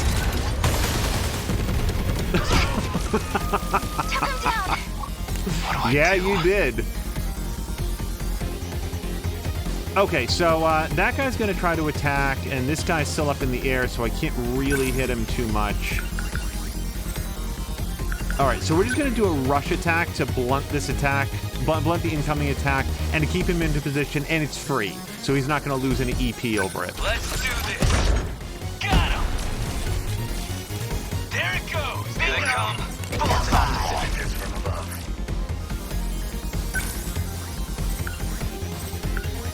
Fires missiles into the target area. Gravitic forces pull kaiju towards the impact zone. It didn't feel like that's what it did last time. Hit confirmed. Hit. Okay. What now? So Epinomenon is saying the number of mines is dependent on the upgrade level only, and they drop evenly spaced no matter how long the flight path is. Yeah, so a super sure thing would just deposit all the mines into one location so that they would all go off simultaneously. That is that sounds like something that nobody got play tested quite right. I'm actually going to move him a little bit further so that we get better coverage for this EMP attractor. Number 10. Okay. What now? Although, wait a second. Anti-air defensive flares. Not this time. Really should have done that, now that I think about it. Better put on a show for Yuki-chan. Here goes. Bullseye. There you go. Kaiju engaging. Brace for combat. What do I do? Which one is Sentinel number 20? That's number 10. I ought to be used to fights by now. Is it you? Probably. Yeah, number 20. Still, I mean, let's not be excessive about it. He's going to be fine. Oh, rush attack. Yeah, so he's a little bit burned out right now. Yeah, he can't do anything to get those guys. So I can fire off the meta gauge thing. I can move him over here, but he's not going to be any good when he gets there. He'll recharge a little bit, but his EP down at its top left, his EP is down to 19. So I feel like his only real option is to defend. Yeah, he's not close enough to do what I want there. Shield emitter would be cool if we were just a little bit closer. We can do this. Let's, right? can we move a little bit closer? Just a little Number bit. 15, Always moving think out. ahead. How's this? Stay calm. Please hit. How's that? I beat the kaiju. Stay calm. I can do this. Oh yeah, he didn't even take a single hit. He's fine. Oh, and hello to Blobby Blah. Blobby Blah says that he missed the beginning. So actually, Blobby Blah, you missed the end. We have now fully completed the storylines for Yuki Takamiya and Natsuno Minami. And I'm a little bit bummed out about it, to be blunt. Yeah. Mine is freeze. Here it comes. Take it. Hit. Nailed it. God, just watching all those numbers pop and pulse as they come down. Look, like nobody in here. Well, okay, none of the little guys has. They all took so much damage, is what I'm getting at. So, pull kaiju towards the impact zone. So let's see how this works specifically. So this should pull them backwards, preferably in towards the. Yeah. We're gonna hit as many of them as possible. I want to see what kind of impact we get here. Hit. Oh yeah, look, they all get clustered. Okay, I see it better this time. I was still expecting like a projectile and then it would pulse, but whatever gets it done. Okay, so he got basically a third of his energy points back. So let's start him moving. I don't think he's gonna arrive in time to do anything, but we'll get him on the way. Okay, we've got everybody in a big clump. There's got to be something better that I can do there. They're not crown kaiju right now. Oh, well, they're not going to like this. It worked. I did it. Man, we've got it rough. Nice. That's something. Termination of enemy signals confirmed. All right, I don't think I can skip this part.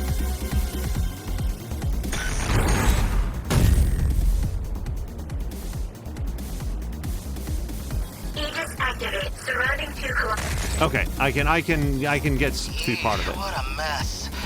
At least. That's the pilot at Yuki. Don't know. Not Everyone all right? Now, part of me feels like some of that dialogue would make more sense now, now that we have a little bit more context. But we've also seen that part, and I feel like the main story stuff is going to be working a lot better. All right.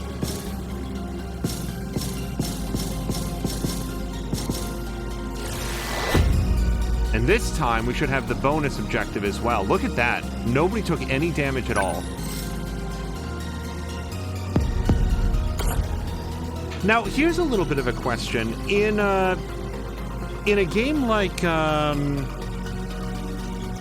don't know, like Divinity Original Sin 2, if you go out with fewer characters, then they get more experience and they level up faster. When you play in a game like this, is the experience total divided by the number of pilots, or does everybody that comes on the mission always get full experience? So, if you get 10,000 experience in a mission, 2 pilots get 10,000 each, 6 pilots get 10,000 each. I wonder how the experience is divided up. No. Okay, so we did that, and yeah, I'm gonna go back to the story, I think.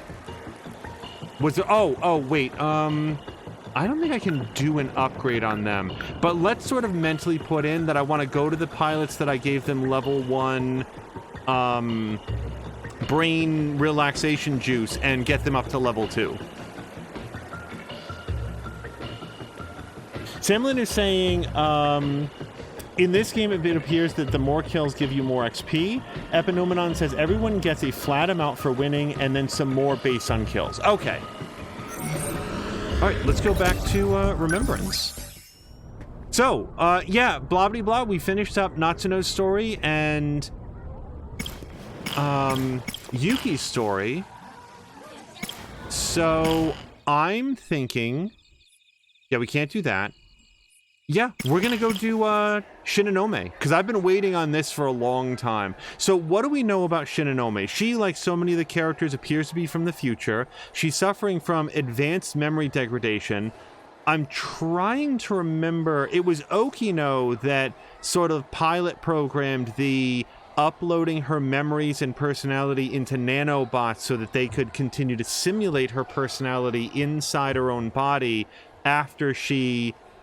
Or is it they? I'm still... I don't quite know how to talk about Okino because that remains sort of an unexplained, not particularly explored so far. But I don't know what the deal is with Shinonome's memory, so let's find out. Of course.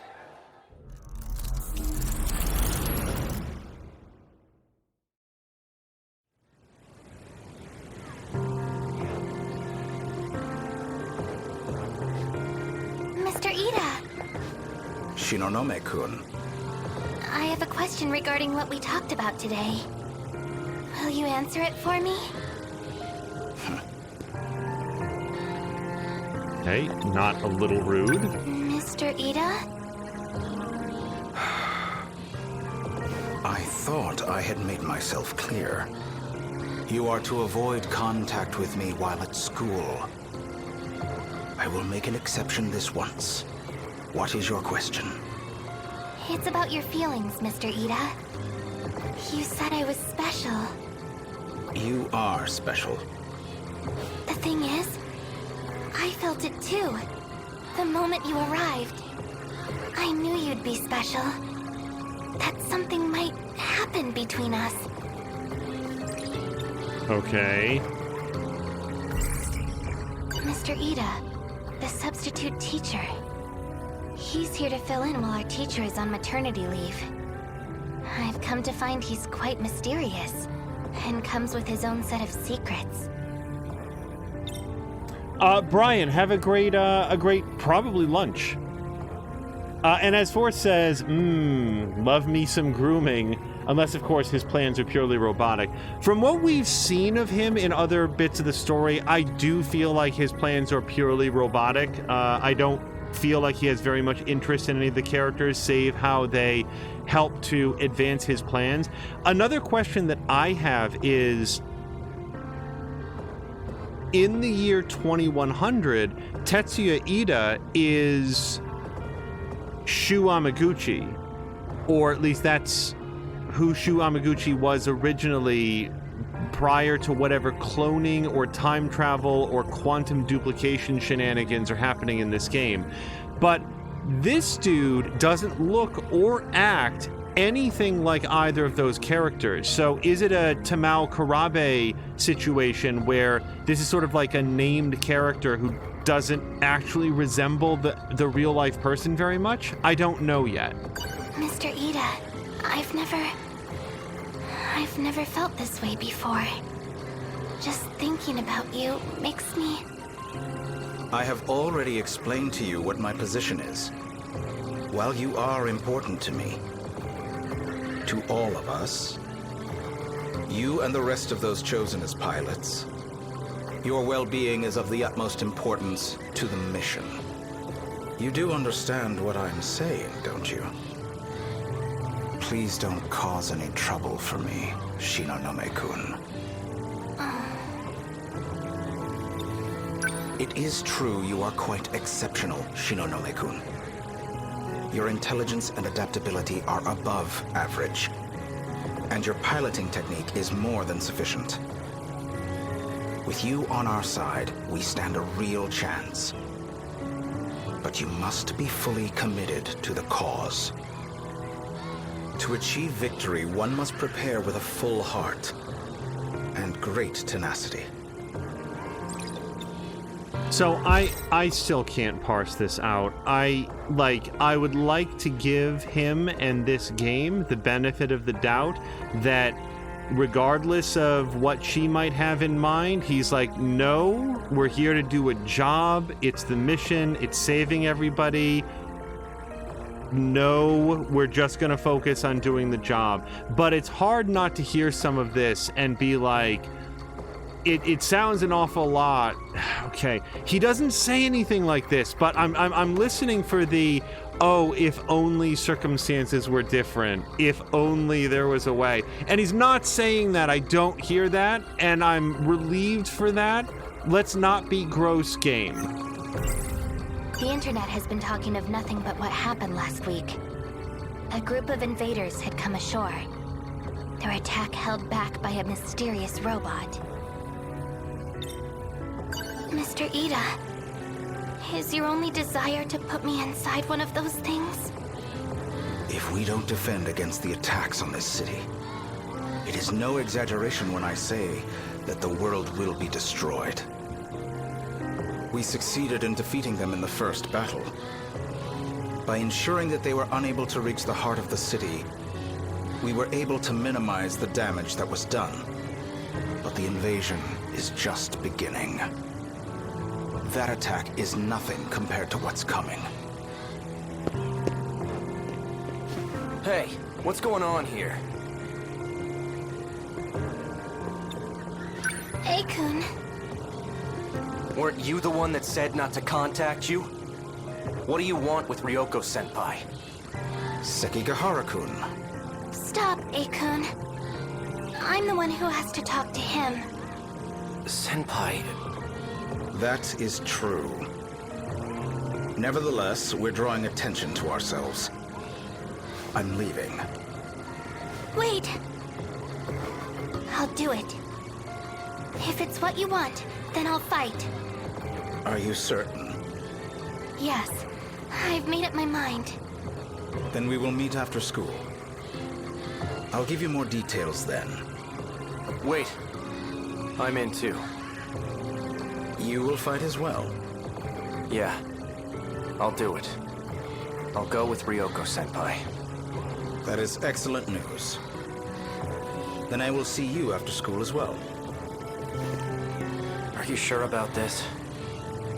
I am. Ryoko. Hello to Ricardinho.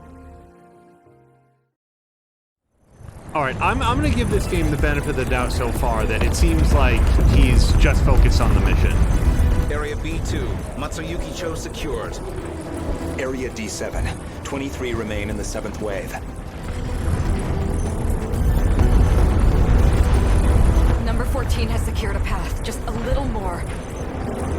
Don't stop. You're almost there. Number 14 has taken damage.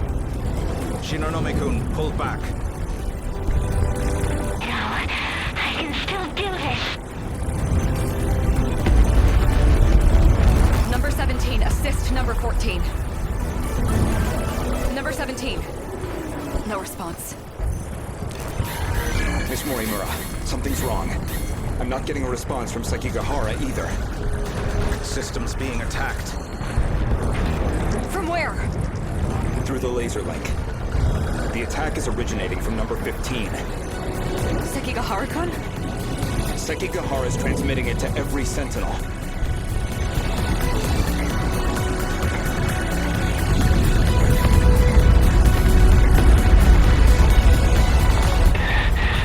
What's happening?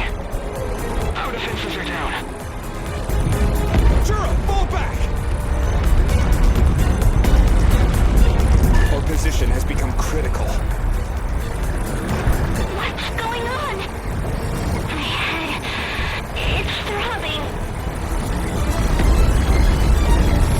Both Sentinels are showing abnormalities in their system. I can't move.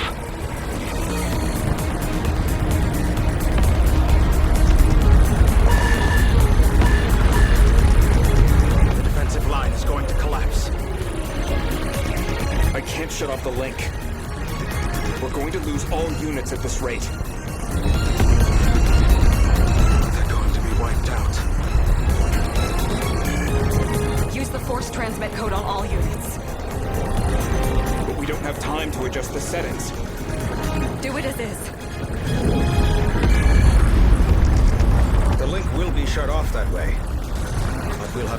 idea where they go.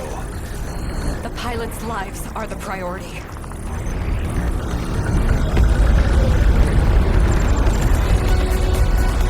Number 16 and 13 have begun transmitting. Number 12 and 19 transmitted. Number 14 has completed transmission. No response from the others.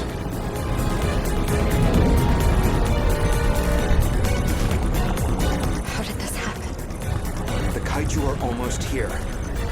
We need to go. We can figure out the reason afterward. I was able to access the autonomous type number 8. We can buy time with that. You two, head for the gate. Ida-kun. Please hurry. I'd rather not die a meaningless death. Miss Morimura, we need to go.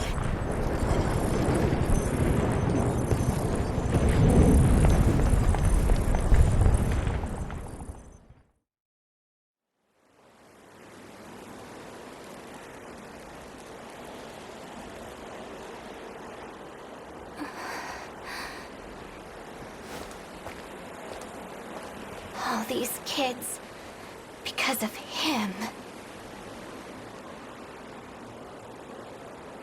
What? So... Okay, I should probably just keep playing because I don't understand where we are relative to what we were just watching. It feels like she transmitted back in time. Sorry. She transmitted from 2065 to 2025. Okay, I'm just going to keep playing because I don't understand what we're looking at yet. Mr. Ida. He stayed on the battlefield to the very end. All so we could escape.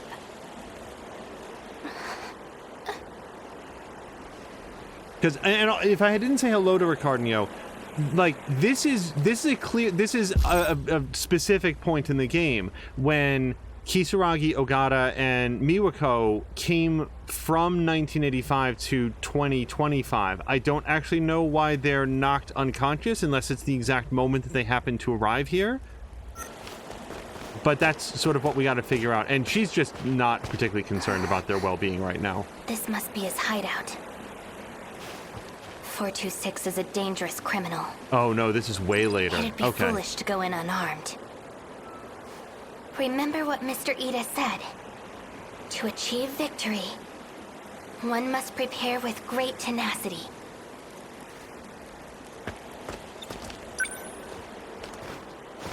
A gun made in the 2100s. If it comes down to it, I'll use this on him.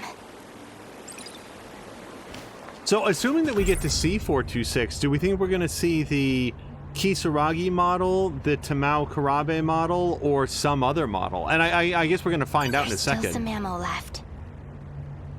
Prisoner number 426. That's what he was called when imprisoned in the future. And now he travels through time, trying to thwart our work. I don't think I can go this way, but okay.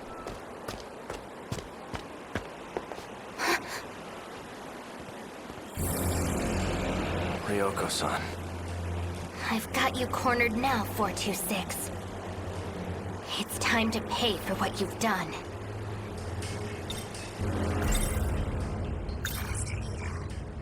Whatever it is you're trying to do now, I don't care.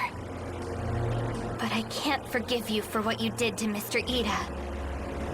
Because of you, he's... You're still going on about Ida? There's nowhere left to run, 426. Who told you I was 426? I saw the access logs. It was you, Ace Sekigahara. The program that infected the Sentinels. It was created with 426's ID. Looks like someone left some foolish evidence behind. Okay. We're done talking. I should kill you right here. Then do it. Shoot me. Go on. I'm serious. I'll do it. Huh? The trigger's locked. I'm the registered user. It won't shoot me.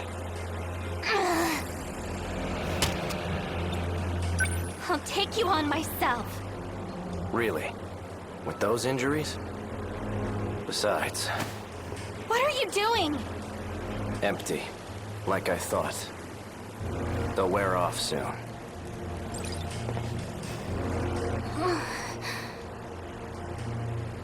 I'm sorry, Ryoko-san.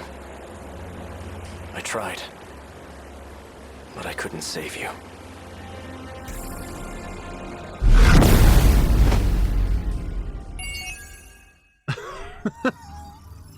It's like every news story is completely befuddling, at least for a while. So, if we accept as fact everything that we just saw, which is a real big provision, Ryoko Shinonome was a high school student in 2065. She fell in with Mr. Ida, as did A. Sekigahara, and they were both recruited to be Sentinel pilots. There was a large battle when the kaiju attacked. Something went wrong, which appeared to originate inside A. Sekigahara's Sentinel. It spread to the others, and this was presumably the infection, the 426 infection as it was first introduced, although now we know that 426 is almost a proper name for evil Juro Izumi. And that's why the brain overload happens in the combat missions. Like there's a maximum level of exposure that the human mind can have. Now, what's happened between then and now, I still don't know. If we're supposedly that A. Sekigahara is inherently evil, I don't think that's it. Now, with A. Sekigahara infected by a nanobot virus by 426 that took over his body or personality for a time, that might be. But other than that, we're going to continue here.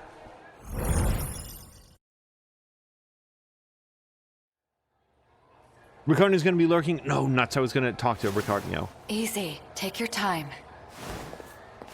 Do you know where you are? Shinonome-san? Do you know what year it is? 1985. What's the last thing you remember? 426. He got away from me. I won't let him escape next time. I see. All right.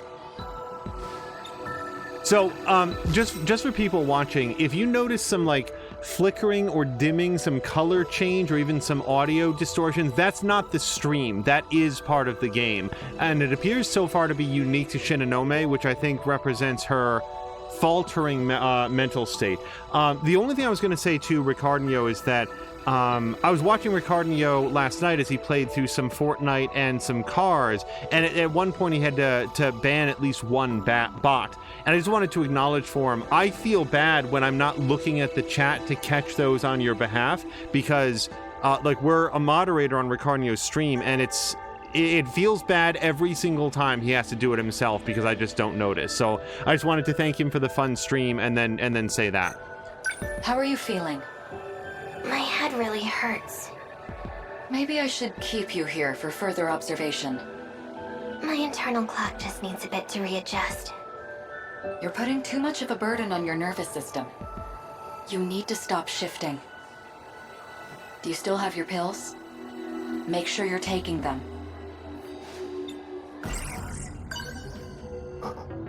This should make me feel a little better. Take those when your headaches start to get bad. The medicine is a bit strong. You may experience some temporary side effects. But don't worry, your memories will return quickly. I need to go back. You can't time travel right now. But I need to fix the Sentinels before the invasion begins. You can't stop me. I need to go after him. I'm not trying to stop you. We just can't use the gate right now. The coordinates for shifting through time. They're set in 40-year intervals, so he can't travel freely. Goto, you're gonna have to hold on a second. The invaders appeared in 2064. They destroyed the world. But they won't stop. They're coming for us here, too.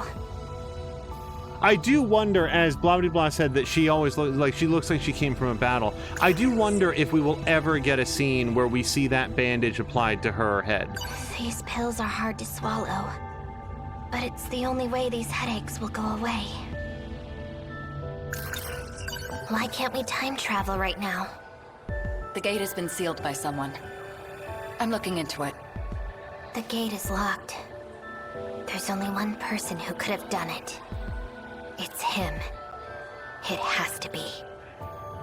426. The one that set up the gates in the first place. So we're stuck here? In the past? Are you all right? Who are you?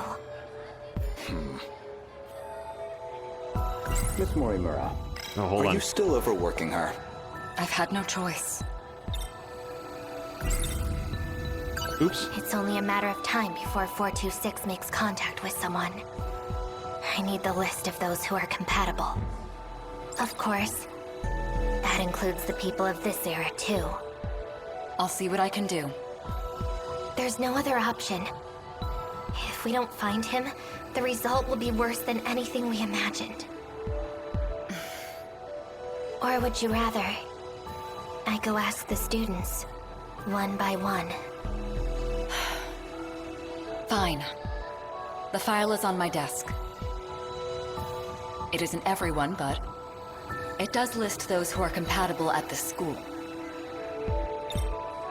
Okay, I have a thought. Ms. Morimura, at some point before or after this scene, we don't know, decides that her mission is going to be to kill everyone with the nanomachines, and she says I think this was her and not Juro, that maybe it was Juro, shit. One of them says it's the nanomachines, that's what they're after. What if 426... What if Juro Izumi isn't a criminal and never was, but rather what they think was Juro Izumi, the terrible criminal, was a viral infection, but then who released it? Because the kaiju are just doing what they're ordered. They're not actually a malevolent force. Here's the thought that I was thinking. The whole conversation that they're having right now, what if everyone who is nanomachine compatible, that's what they need to identify, because the 426 personality is capable of jumping from body to body, not just through androids, but into people that have the nanomachines injected. Like it's Fallen, like that Denzel Washington movie Fallen or whatever it was, a mass murderer that can be anyone, except in the world of Aegis Rim, it can only be specific people. This is just me thinking out loud, trying to parse out some of the language that we're hearing here. All right, so I didn't get a chance to think about this yet. The source of the disaster that will destroy the world. If we don't capture 426, there's no way we'll be able to withstand the invasion. Humans with the capacity to pilot the Sentinels. They have already been identified in the future. The coordinates for shifting through time. They're set in 40-year intervals. Okay. And you are? Renya Goto, a second year, like you. I've been assigned to offer you support. It's a pleasure to be working with you. Blah Blah is asking, so is Amaguchi still the only one who knows they're in domes and not time traveling? As far as we know, it's him and Yuki, who, by the way, doesn't bring it up to anyone, which is a choice. But yeah, as far as we know, that is correct.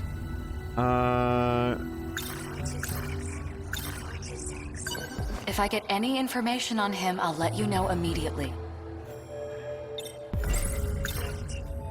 I'll fix it as soon as I can.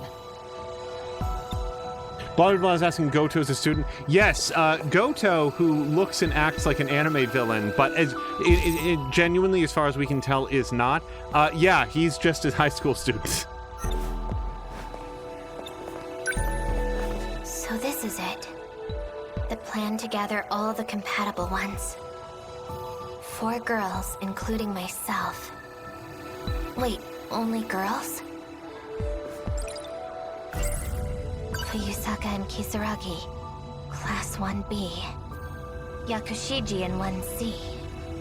All of the compatible girls are first years. Hey, Ms. Morimura, what's with the particularly young compatible girls list? These files are only for the girls. That's all we have here.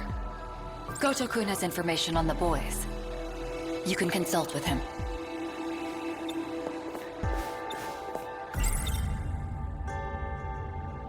Tell me who the compatible boys are.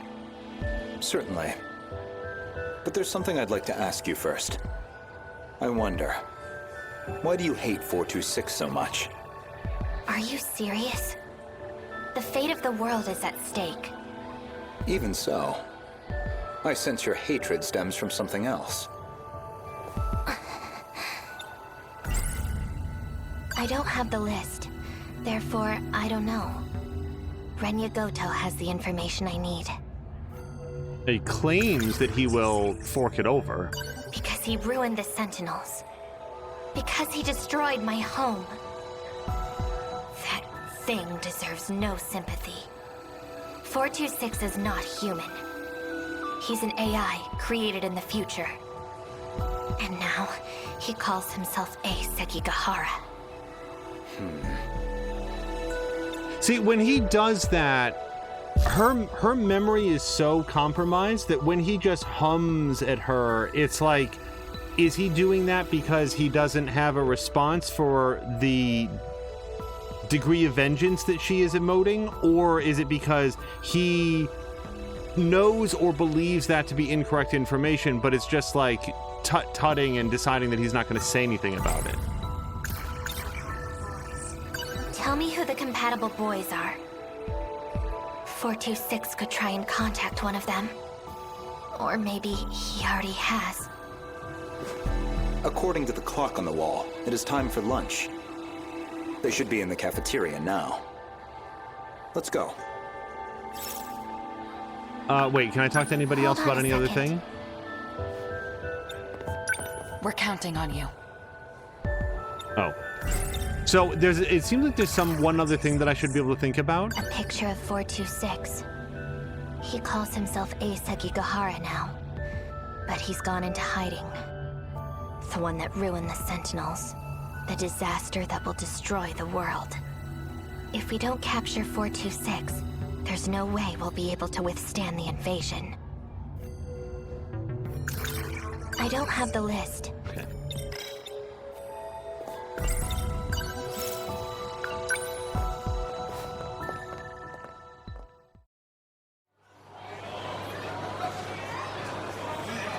So crowded.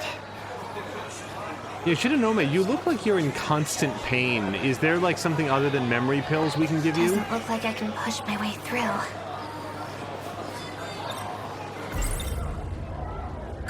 So, where are the compatible ones? I don't see any from here. Fuyusaka and Kisaragi, Class 1B. I feel like we heard this. Yakushiji and what? Okay. No, the girls can wait. I need to focus on the boys first. Now, why do you think that Doesn't she look wants like to I do the can push boys my way first? through.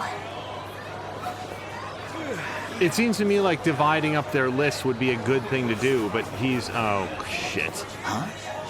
Shinonome-senpai. Good timing. We were just looking for you.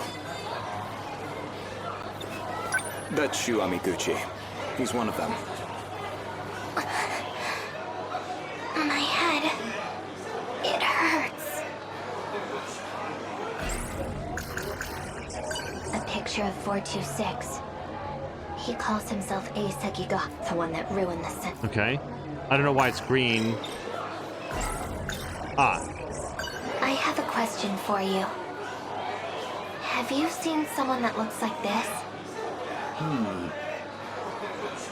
No, never seen him. I see.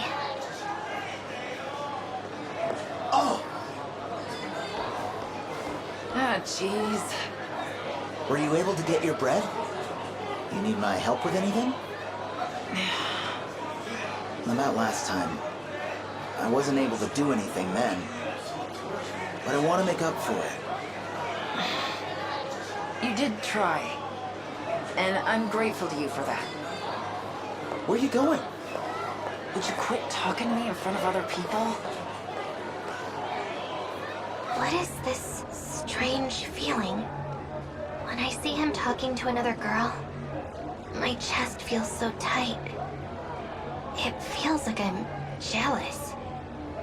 No, about him? That's ridiculous. There's no way.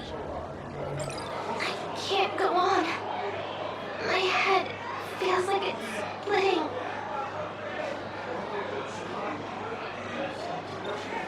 Oh, wait, look at this. Oh, it stopped. No, it's still going kind of blurry. This should make me feel a little better. Shu Amiguchi. I get a strange feeling when I think about him. It's almost like I'm in love with him. Uh-huh.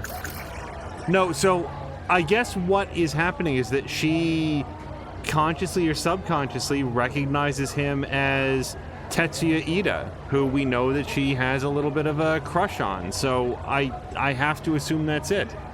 Fuyusaka and Kisara. Okay. The first-year classrooms are on the 3rd floor. Now what? Well, I guess we leave here. Where are you going?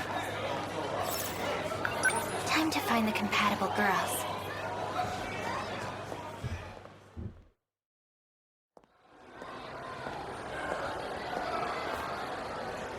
Where are the compatible ones? I should look at the pictures in their files. Check the compatible girls list near a student. I wonder if there's any students around here that stand out. Hey, you! You're in the foreground. Tomi Kisaragi.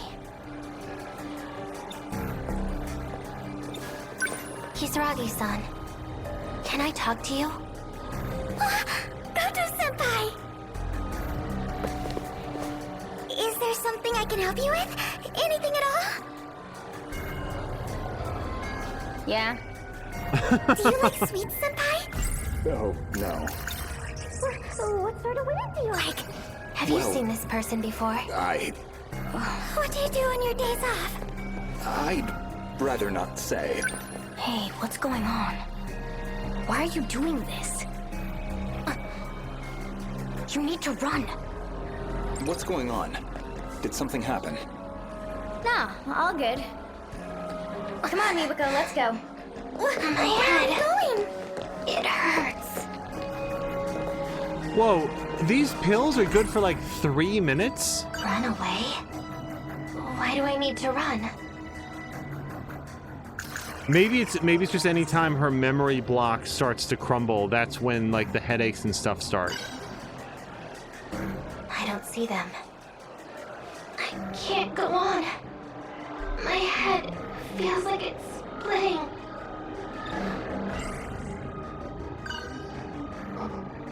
This should make me feel a little better. It's only the fact that it continues to be green. He calls himself A Sekigahara now, but he's gone into hiding. If I show his picture to the compatible ones, maybe I can figure out who he came into contact with last. You don't have to follow me. Don't say it like that. My job is to help you. Doesn't seem likely. So, Blah Blah Blah is asking, is this before or after Nenji Ogata and the rest were in 2025? So, usually, as far as I can remember, unless something is specifically marked as a flashback, everything that we see within a specific protagonist storyline is always shown chronologically. So since we saw Nenji, Kisaragi, and Miwako in 2025, I have to assume that this is after they returned. That could be wrong, but that's what I think is happening, because there's been no cases where within a protagonist storyline, like, those events were told out of sequence. Now, we can go over to Remembrance to try to figure it out, but there's like 1,000 I have trouble, like, it's sort of a journey to figure out what happened when. Why don't you tell me what you've gathered so far, so I can better assist you? What are you staring at me for? You probably think I look awful. That is true. Those injured, frail arms. To think they could produce such raw power. It's hard to comprehend. You saw that? The last battle. I was assisting Miss Morimura. My head. Are you kidding? It hurts. How many fistfuls does she need?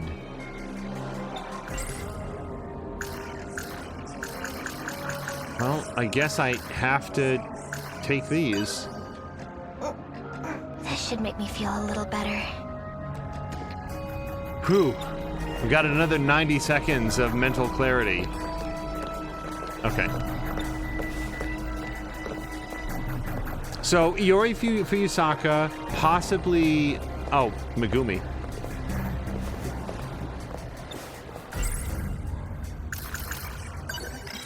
Megumi Yakushiji. Yakushiji-san, can I talk to you? What is it? Have you seen this person before?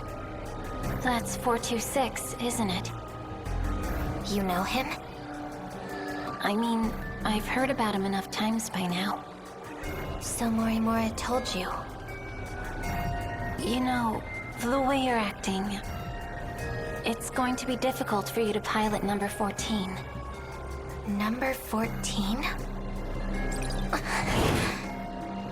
My head. This seems more like a dream sequence. Okay. Number 14.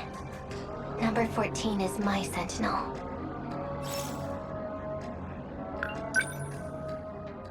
Yeah, so like here we have, this is a flashback sequence. So this is before some or all of the events that we've seen. This is number 14, the one you piloted. I'm glad we were able to recover it. Even in Shikishima's largest hangar, it was barely able to fit. Transporting it here was quite the challenge as well. But now, including number 14 here, we've been able to recover 3 Sentinels after the incident. Unfortunately, the new models are all still missing. We also have yet to find number 12. And Okino-kun, too. Okino remains like one of the biggest question marks. We know that Okino, I believe, is a weapons expert. We know that Okino is taking on a different form or personality, basically has uploaded their personality into the person that we've seen as Okino. Okino has, to my knowledge, not been presented as a playable character yet. And also, by the way, sets the stage for what I'm starting to suspect, which is that 426, whether or not 426 is Juro Izumi, 426 can be anyone with the nanomachines. Like, I feel like that's what we're starting to learn here. So are the Sentinels fixed? With the systems infected as they are, repairing them will be no easy task. And now that he's taken control of the Sentinels... So unless we capture 426, we won't be able to use the Sentinels. What's her deal? Oh, yes. Let me introduce you. This is Megumi Yakushiji-san. Hello. She's one of the compatible from the year 2025. She doesn't talk much, so come talk to me instead. Worst case scenario, she will be piloting the Sentinel instead of you. What? Nope. I won't allow it. Piloting effectively is not possible in your condition. But number 14. Mr. Ida chose me for it. It's my Sentinel. Then you're the one who should have been in it. If you're really that possessive of it, then why didn't you fight instead of Juro? It doesn't matter. You'll forget this too. Just like everything else. Yakushiji-san!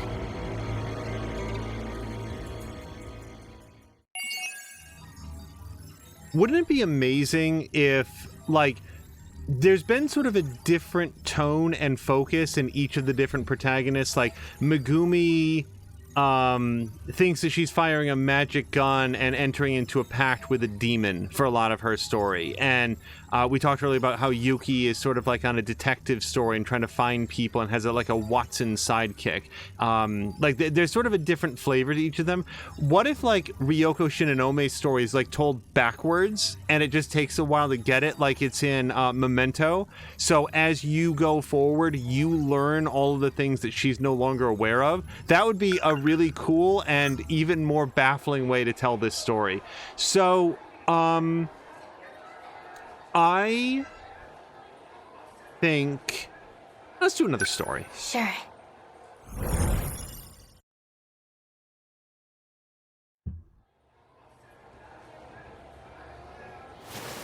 Easy. Take your time. Do you know where you are? Answer the question. 1985. I know what you're going to say. I'm fine, all right? I see. I just forgot to take my pills, that's all. Yeah, we're on the 5th fistful. I couldn't choke them down anymore. Shu Amiguchi. I get a straight... Okay. Number 14.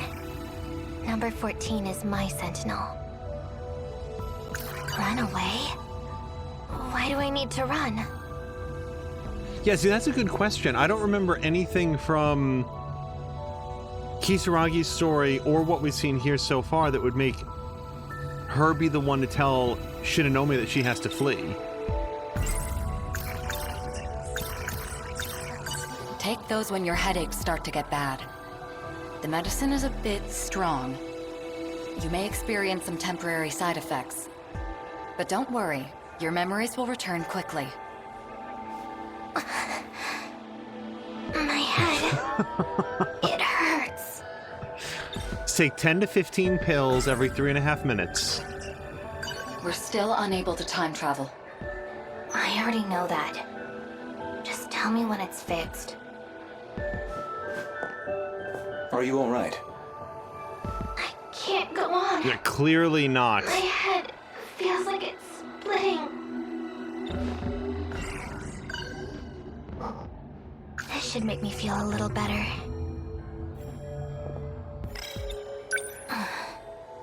You should get some rest. You don't need to worry about me. As Sam Lander says, but I forgot to take my pills. She meant that her stomach was too full to do anymore. Yeah, so I had to split the lining after a while. There must be some sort of clue. Something that happened in 2064.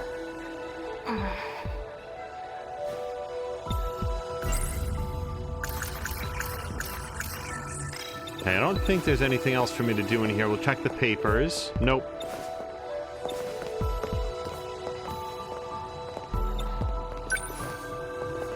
Where are you going? Well, okay, let's pause for 1 second. Let me just check the map here. Okay, so we're in Nurse's Office 2. If we were in Nurse's Office 1, then surveillance footage would tell us something new. But I guess we're gonna head to Class 1 hallway. Where are you going? Stop following me.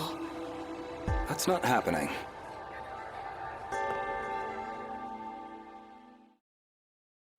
Really, the only reason that I don't think that, you know, Goto is incredibly sinister is that in the battle sequences, he's there, you know, piloting along with everybody else, so he can't be that bad.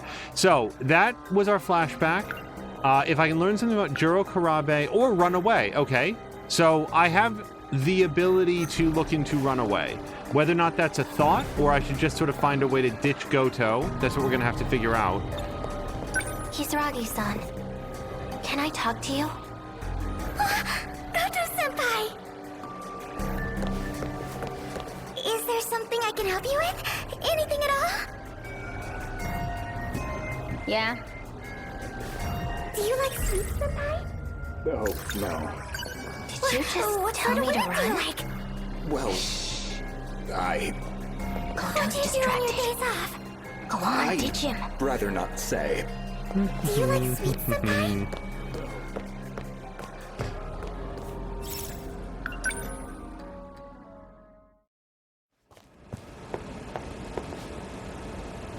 I can't go on. Oh, God. My head feels like it's splitting. When she runs, she must shake like a maraca with all those pills. It's empty. That was the last of them. I need to get more pills before it gets worse. The nurse's office should have some.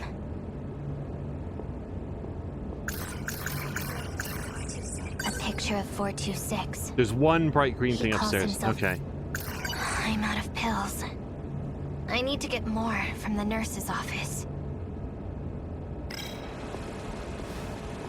So cold, so sweet. I can't get enough. What seems to be the matter, young lady? If there's something troubling you, I can try to help if you'd like. No thanks. I suppose it's to be expected, looking like this. What? Okay. Everything about that encounter was weird, but especially the last part where he seemed to express surprise at his own appearance. But I guess I don't get to ask any questions about that. I feel like we have a top 426 suspect right there. It's open. Good. Morimura's not here. Now, where are those pills?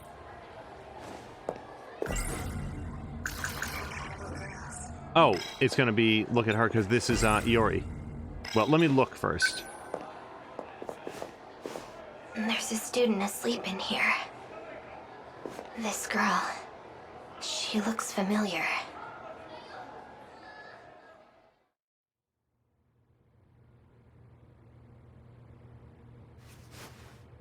Okay. Iori Fuyusaka. She's one of the compatible.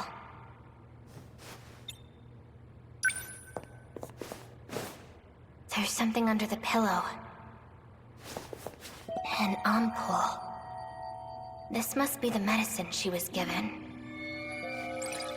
The label says NM0206. So she injected you with nanomachines.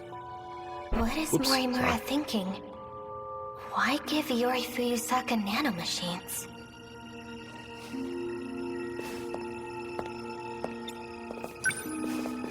Medication record. Maybe there's something useful in here. Iori Fuyusaka. Nanomachines anchored. Memory transplant attempt number 7. Memory transplant? It can't be. Ryoko Shinonome. Memory separation. Progressing. 3rd phase. As with Juro Izumi, administering personality synthesis.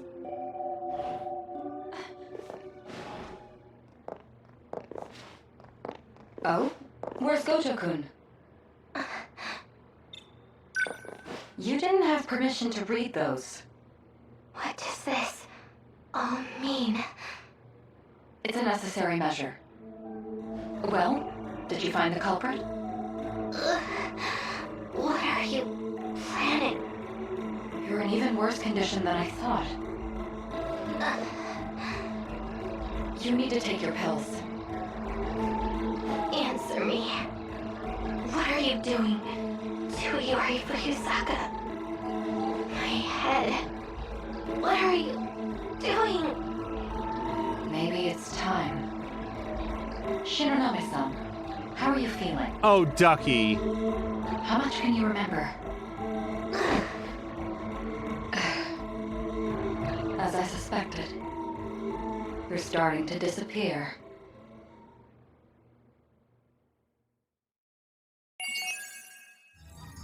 All joking aside, the tone of this is like really dark. Like there's an element of, I don't know, you could call it body horror, but like psychological horror, I guess, that she is just clinging on to the shreds of her memory and personality, like trying to gather them up like they're straw blowing around in the wind, and the people around her are completely unsympathetic to her and just like, go do this thing. This is what you want. This is what's important to you. And there's very little reason to believe that they have her best interest at heart. They don't show any sympathy for her at all. They're being very cryptic about everything. It's, yeah, this is a dark tale. Oh, and we can go do Juro Karabe, but no, we're gonna visit him a lot later. All right, I gotta see what happens next. So blah blah blah was saying of and what the hell's that asshole's name? Takatoshi Hijiyama. Yeah. So also we still can't even do him. Blah blah blah was saying, well, he was shifted by accident and was like spent a year living on the streets. And yeah, I do vaguely remember that. He's the guy who's like super into whatever the modern snacks are, like yakisoba pan and whatever that soda drink was that he was drinking. But I'm not gonna lie, it's been so long since we've seen him. I like barely remember what any of his deal is. Puzzled by the medical record she found in the nurse's office, Ryoko Shinonome was told by Morimura that she's starting to disappear. Now, here's a question that I think is self-evident. Does Morimura know that Iori Fuyusaka is a younger version of herself, like a biologically younger version? And I have to assume that the answer is yes. So that leads us to, what personality would they be trying to transplant into her? And you would have to assume it would be Ms. Morimura's. Like, I need a backup copy just in case anything bad happens to me, who can complete my mission. Which, her mission, we're led to understand, is to stop the loops, as they put it, and have one final showdown with the kaiju. And, you know, come what may. That seems to be her deal. But we don't actually know because it's still a little bit vague. See, I'm going to say not only unsympathetic, seem to be actively starting plans to blow the straw harder. Yeah. Easy. Take your time. Do you know where you are? 85. Answer the question. 1985. I know what you're going to say. I'm fine, all right? I see. I just forgot to take my pills, that's all. Oh, also, by the way, the fact that when we saw Kisaragi for the second time, we referenced an earlier conversation, that removes the possibility that we're actually seeing this, like, go backwards or out of sequence to sort of, like, heighten the effect of her memory loss on the storytelling. I just briefly thought that might be cool. It's probably a little bit too much even for a game this ambitious. It wasn't a dream. Morimura. She's been modifying personalities with nanomachines. She wants to change both me and Iori Fuyusaka into different people. I can't believe what Morimura says. Don't believe his lies. My head. It hurts. I'm gonna get out of here. Are you all right? You should get some rest. You don't need to work. Okay. Let's check our map. So we can still go to Class 1 hallway, but now... So after Runaway, we could go do something else, not by the vending machines. Maybe we just run in the opposite direction? I can't go on. Okay. Consider. This should make me feel a little better.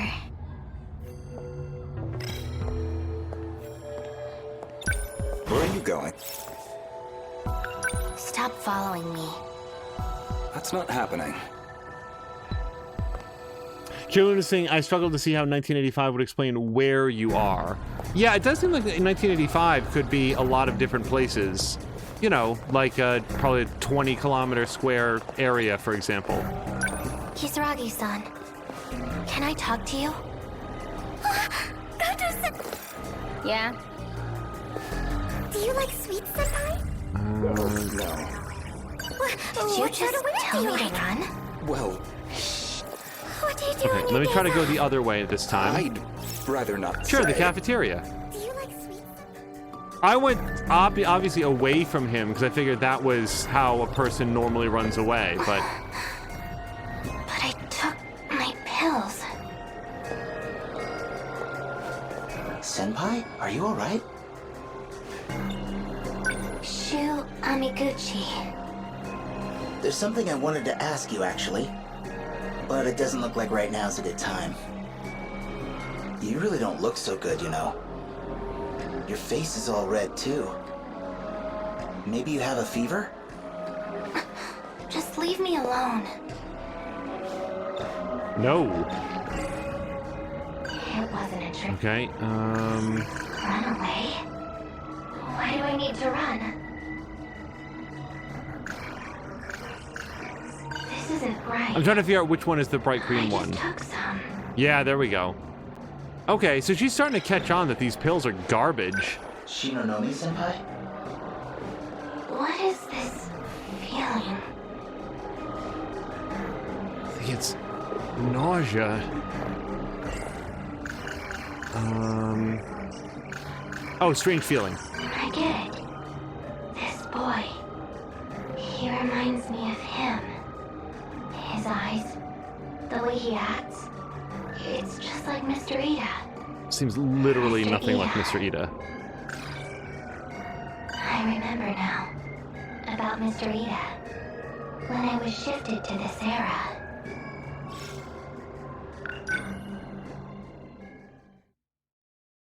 Fortunately, Shu perceives nothing amiss whatsoever because he's just like completely accustomed to women blowing him off. I'll take it from here. Yes, sir.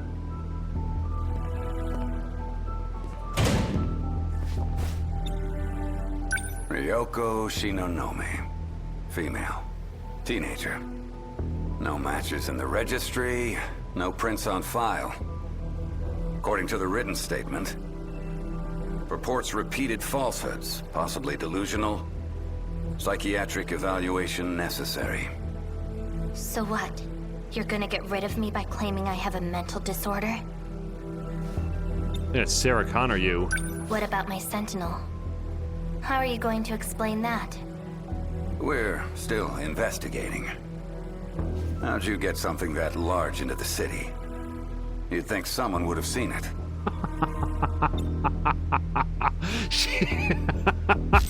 She shows up in a 40-story tall robot, and the detective's response to that is, how did you sneak that into the city? Not, holy shit!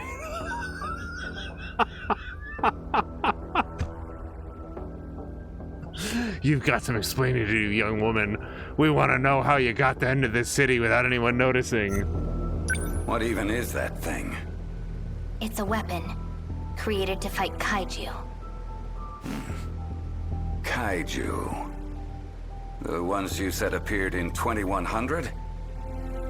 They're mentioned in the statement as well. 2104. What was that?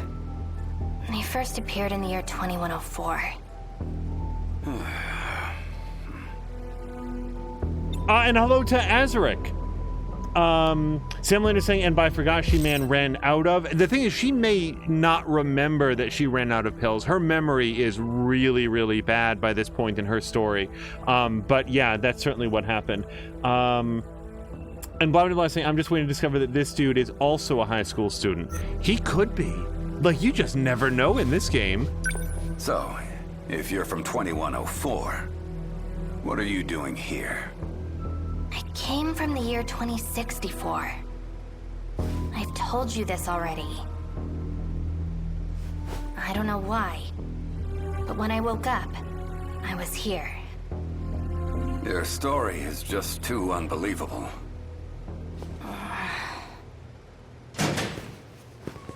My apologies, but all investigations regarding this case will cease immediately.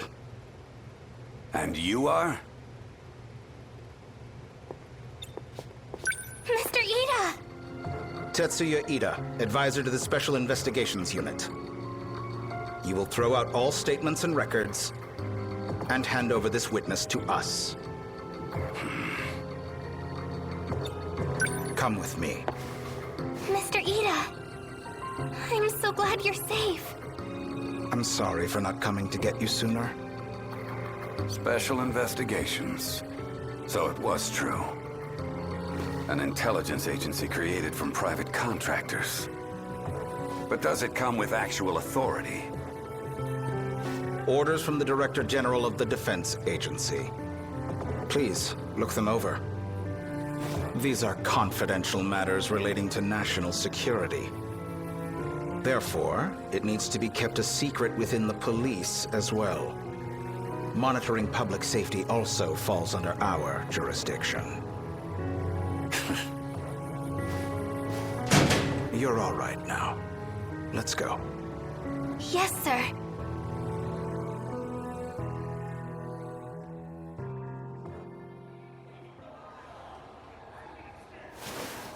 You okay? You should probably take it easy. At least until the nurse comes back. Thanks. The nurse's office was left wide open, so I'm sure she'll be back soon. Oh, that makes me feel saved by very Mr. uncomfortable. Ida. Is he really alive? And Shu Amiguchi. Why do I remember when I look at him? This strange feeling. It makes me so anxious. I don't even know what it means. I feel like I'm forgetting something important.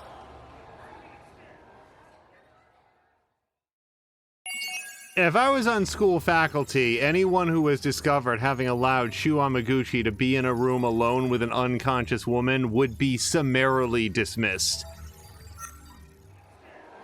All right, so that brings us to an even 50%. Let's jump out. I do not remember if I have mystery points to spend, but let's check real quick. I do not. So let's do one more battle. And then we're going to aim at wave 8. We should have more guys up and ready to fight than down, I think, at this point. But before I forget, I want to go back to... it's one of those names that I'm not quite going to remember until I see it. But I want to make sure that credit is given where it's due. Epinomenon had made the point that you have to... Sam Lander, if you're still here... just so you know, because I feel like this is probably very important and not explained within the world of the game, if you're going to update the Neuralink, it doesn't do anything until you get it up to +2. So, word to the wise on that. So, anyone that I got up to +1, those are basically wasted points until I get them up to +2. So, let's do that now. All right, we did him. Let's get him up. Anybody else is +1. I'm going to demonstrate what a sunk cost fallacy looks like, where now that we've spent the points, we're going to double down and get them all up. Okay, so that part's up. We've maxed out our chip multiplier. So the personal meta skill to level 2. I've only got 8 grand left. We recently had an opportunity to use it twice. I don't think I want to do that, though. Okay, so let's deselect everybody. So third generation and third and fourth generation only on the strike team. All right.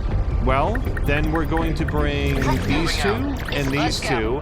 And now I want to bring two more, which means that I'm going to wind up with two people on break. And we're going to go with whoever, again, is the lowest. Whoops. No. I'm very worried that someday I'm going to hit the button wrong. Level 17, 17, and 16. All right.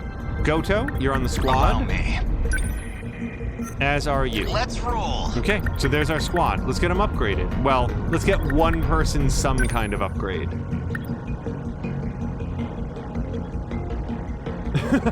Sam Leonard goes, and hello to Jägermeister. Sam Leonard's like, brains are melting, so they're on break. Jägermeister ended up with 28.8 thousand steps yesterday from pickleball in morning and again in the evening. That's awesome, Jägermeister. Congratulations. That sounds like a really good workout. All right. So let me just see who is and isn't maxed out on the number of things that she can take. So Yuki can take something more. And so can he. We can unlock something brand new. Wait, but it's got to be super large missile. Oh, it's for sure got to be super large missile. What else would you possibly ever want there? Look at the little animation there. Look at that guy. Okay, so if I can't get that, and I'm not going to save the points because what am I responsible?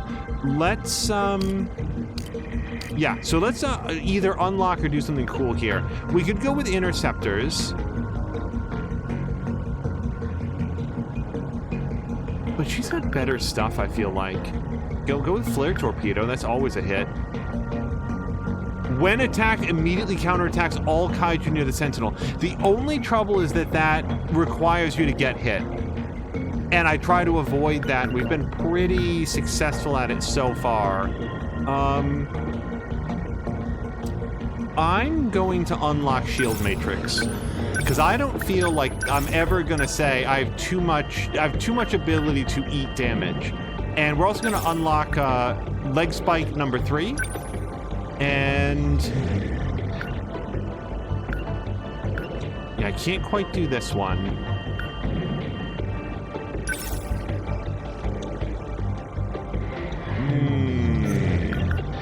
Do Leg Spike number 3, yeah. Okay, and that is all our points, so let's jump in.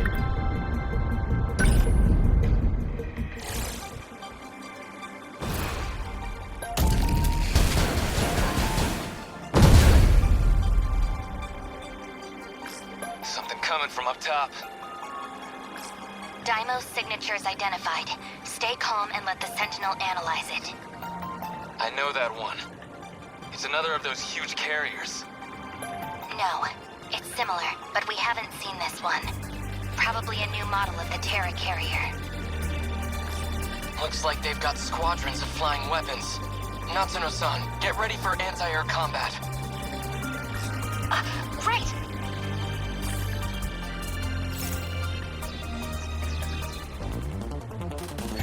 So let's try to get out some of those like aerial defense drones.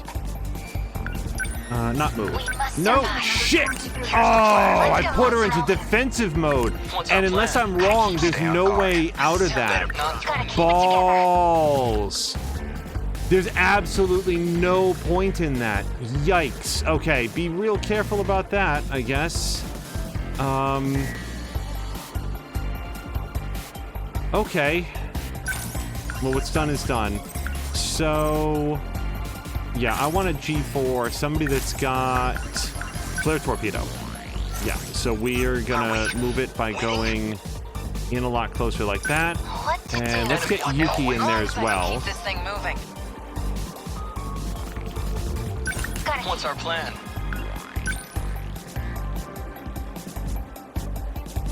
Let's get you like right here. And then anybody else? Stay calm. Here's the plan.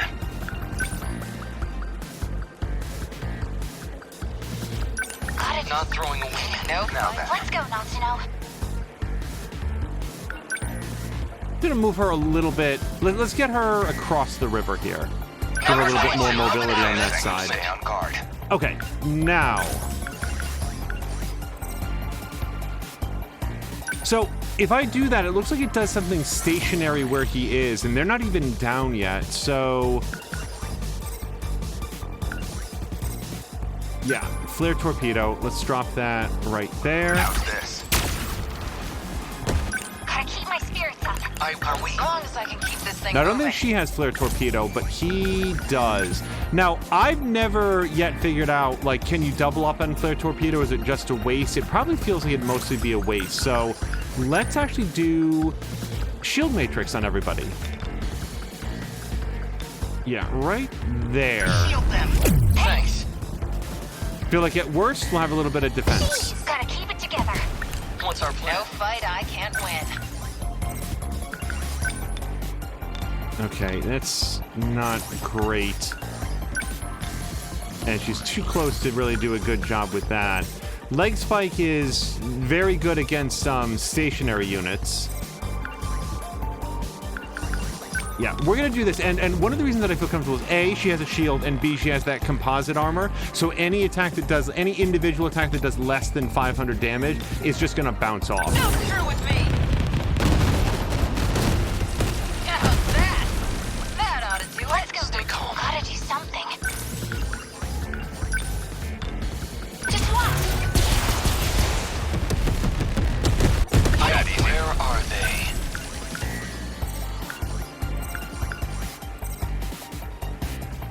Okay, anti-air bombardment, yeah, is an immediate attack. It doesn't put up drones or anything like that. So, yeah, there's like one guy left. It doesn't seem worthy of a railgun strike.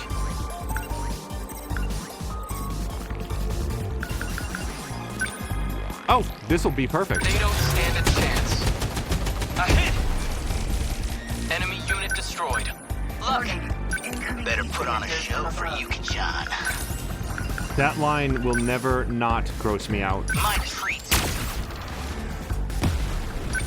I need to think things through. Oh, this is perfect. Look at them all just coming down. We do have a third one coming down there, sort of like up there, but still, land that right there. Okay, what's the plan?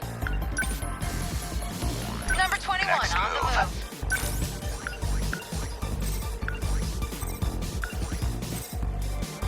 Here's the plan. Now, let's get him up here. Let's do some interceptor job up here. Number 22. Advance, stay on guard.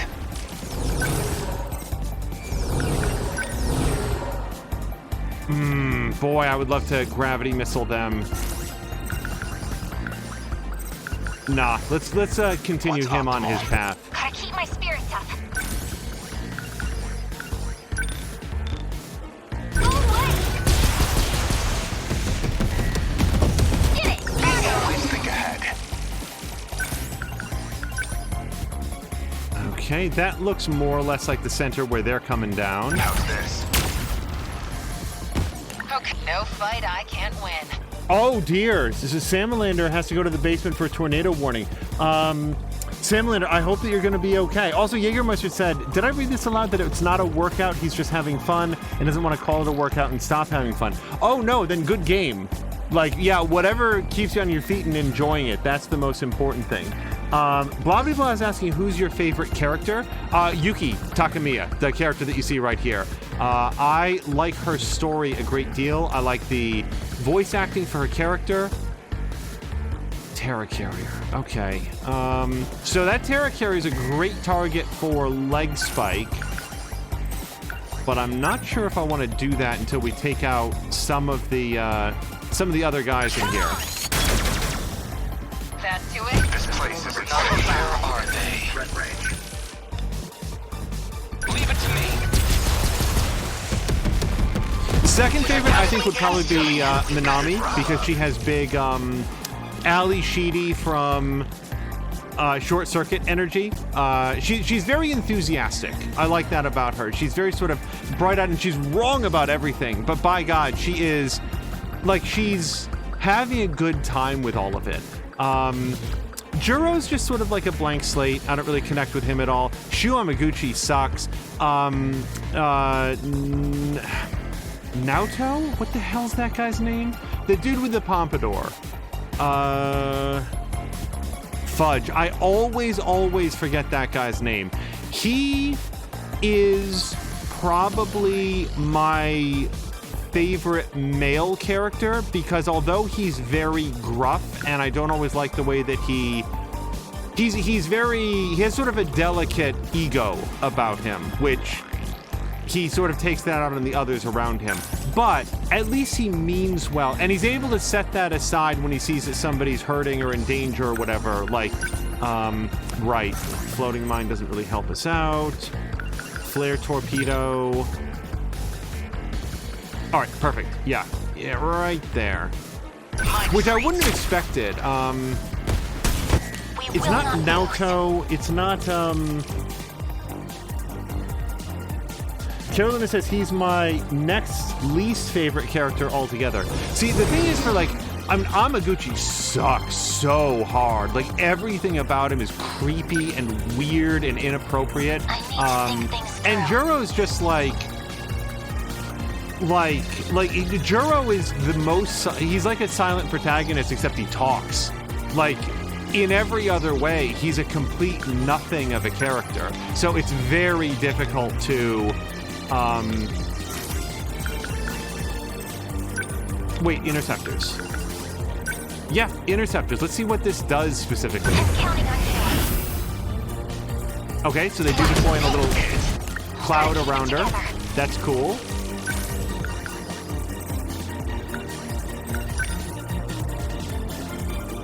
Oh, look at Missile Rain.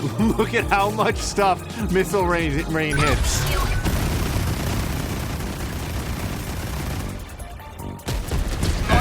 Oh my god, it's full of stars.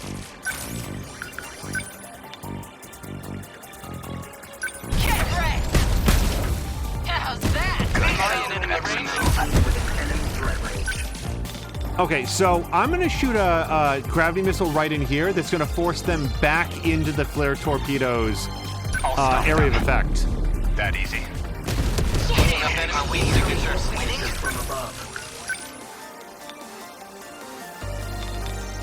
Oh, not quite. Okay, well, I could do something cool over here, maybe. Oh, no.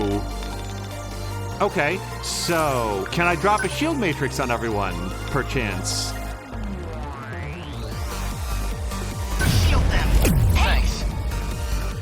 Enemy on the move.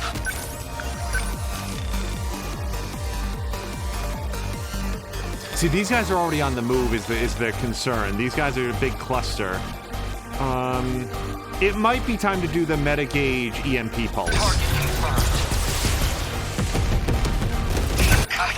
Oh, and hello to Deathbringer. Carolyn is saying, actually, that's a good point. In anime-based game, the male protagonist is usually not voiced. Yeah, it's sort of like who's your favorite character in Persona 3? I feel like very few people would say the main character of Persona 3 because he's mute.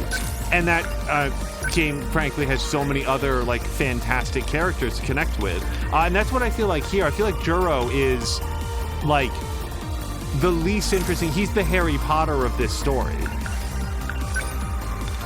Okay, the only trouble with this is that it puts her at risk of immediate counterattack. Now, she's got a shield, so it's not the worst.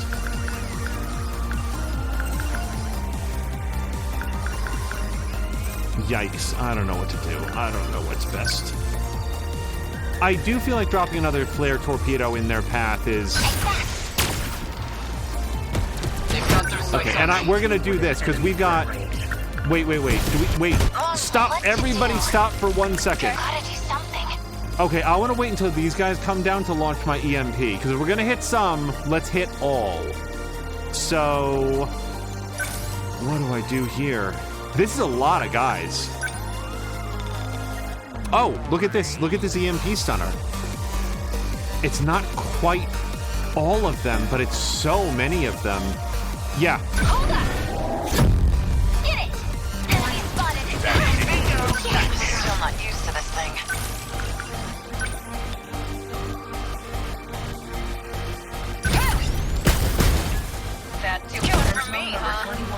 Okay, there's another crew coming in. Okay, let me wait. I'm not going to do this yet. Okay, these blue guys are particularly dangerous. Yikes with all of this. Counterpoint, his story isn't done yet. But yeah, okay, yeah, good point, Zozo. Like, I can only comment on what we've seen. It'll be an interesting view at the end. Is there, like, how the opinions change. Because the Pompadour guy, whose name I can't remember, Nenji Ogata, that's exactly him. So, like, at first, I would have said, like, oh, this guy sucks. Like, I don't remember. At first, I thought he was the guy who was, like grabbing Yuki by the front of her, like, school uniform and stuff. But actually, that was a different dude, I believe. Nonetheless, it's like... Yep. Yeah, let's try to get as much of these two groups yanked into on top of each other as we can. Stay calm. I can do this. Oh, it just... Very worried about the counterattack on that. Do arm-mounted pulse lasers. Yeah, he's kind of low on EP, so let's do this. Don't miss. Bingo! Oh, no, you don't. We must win. Yeah, I think it's time.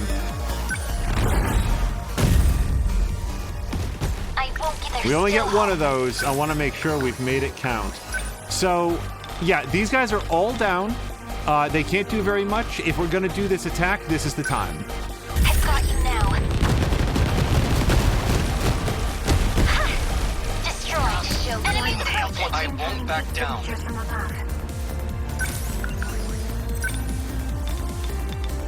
Now! Take that! Got one! They've locked on. Okay, let's do this. Yikes. She's been leg spiking this guy. I mean, it's almost down, but...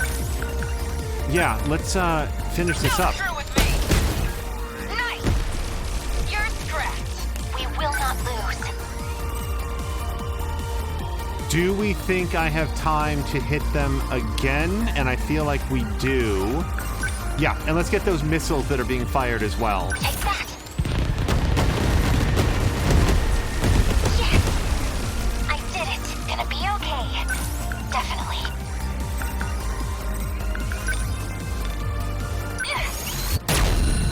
Hit. Take that. Better, man, we've got it rough.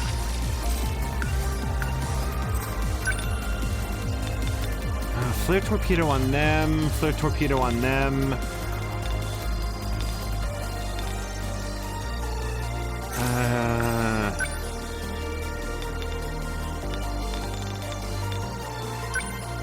Try this. Bullseye. I got it. Next move. Okay, how are we doing? I don't think anybody's taken too much damage yet, so we're not bad off. I'm concerned about getting overwhelmed.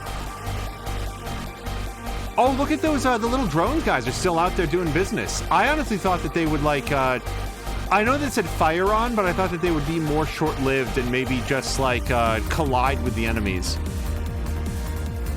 Blondiglass says Nenji Ogata is my favorite. He's just so random. He's just minding his own business, but the other characters just drag him drag him around into trouble. See, I feel that way about Miwako. Like, Miwako for sure is not my favorite character, but I do really appreciate the fact that there's a character who's almost completely a bystander to the action. So, I do feel like gravity missile here. If we can get all these guys clubbed together. Locked on. They're on me. I won't give up. The trouble with Interceptor is that she's gonna, like, stay in place. I kind of want to get her out of here. I need to think things through. Yeah, let's get her, like, back over here, hopefully. Number 23. No fight I can't win. Okay. Yeah, you are... She took a while, but she got it done. We're probably going to do the same thing over here. Number 21 on the move. We will not lose. Let's do this. Got it. Destroyed. Are we winning? Okay, let's try, mining right in front of this guy. Here goes. Remember your training. Yeah, hopefully we just dropped all those mines right in front of him, right in front of that guy's path.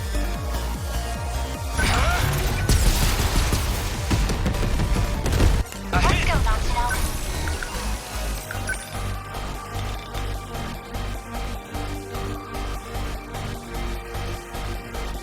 Sentinel. Wait, she's only got 218 energy, and I probably want to do EMP stunner to basically all these guys. So instead of firing where she is, let's have her move like over here or so. Number 17 is Still not used to this thing. die. That do it? What? Here goes them all. We must win. Dude, those little sentry drones are great. Okay, so we've got a very large force making a beeline in here.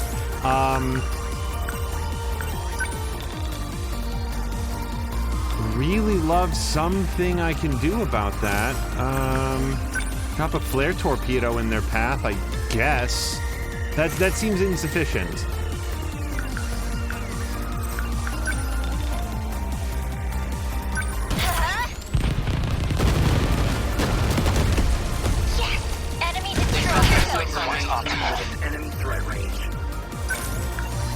Okay, he is out of juice. Next move. So, okay, so probably the best thing for him to do is shoot down all these incoming missiles. Slow. Good. That's my win. No fight I can't win. Okay, let's leg spike this guy, hopefully to death. Nice. Give it up.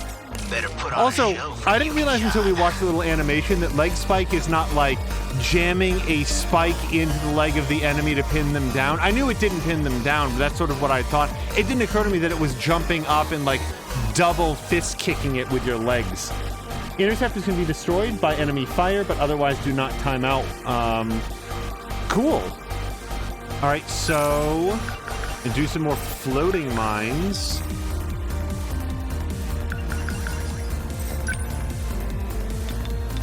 Oh, yep. Yeah. We need to get out in front of this as much as we can. That is a lot of fellows.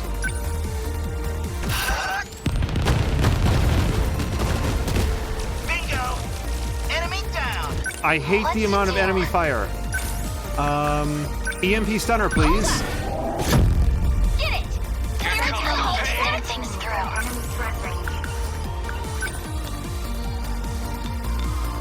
Take that. Did I did it. What's our plan? Oh, I think we're past plans. I think we've had enough of plans. Oh, anti-air bombardment. Oh, no, they're all on the ground. Oh, anti-air bombardment would have been so great under slightly different circumstances. Okay. Which one was it?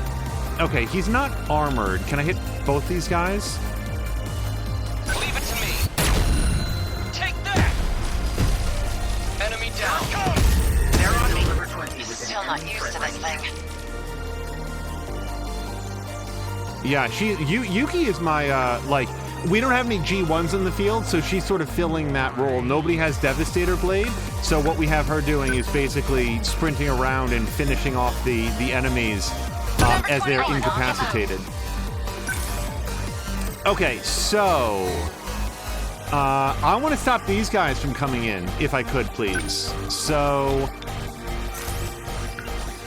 We must survive. I'm gonna move over here. Number 23. Here's the plan. Moving. Yeah, he's still real low on juice, so maybe what we'll do is some more of this. Try to get a bunch of those guys in that firing arc. Our defense is still at 100%. Like, as close as that came, we didn't actually take any damage from it. We do have incoming missile fire now. I think. Yep, that's both of those. Although this is 3 missiles, this one seems to be a little bit further along. Here goes. Nailed it. I won't give up.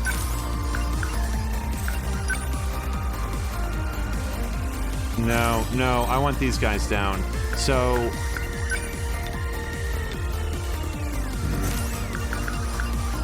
You know what? Let's fire off some more interceptors. No fight I can't win. Here you go. That do it? Let's go, Natsuno. Yikes. Okay, so she has nothing left in the tank. I think that's fine, because we can just continue to lay down some suppressing fire. How's that? I won't back down.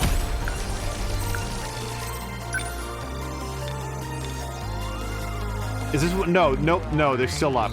Okay, so the blue ones are more dangerous, so that's going to be the one that we fire our railgun at. I hope there wasn't a time limit on this one, because I'm not sure I'm going to make it. Are we winning? Armor piercing. Yeah, I like armor piercing. Because the blue guys have better defenses. Bullseye. Oh, no, you don't. Next move. Okay, I do not want to shut him down to recharge. So, nope. That was the wrong button. Now then.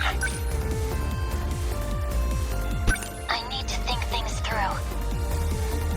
Okay, the drones I really feel like are going to take that guy down. And if not, then Yuki will. So let's have our other G4 come over here. And yeah, drop a flare torpedo right in that guy's path. Number 22. Still not Advancing. used to this thing. Come on! Nice! You picked a fight with the wrong girl. Did I? Always think ahead.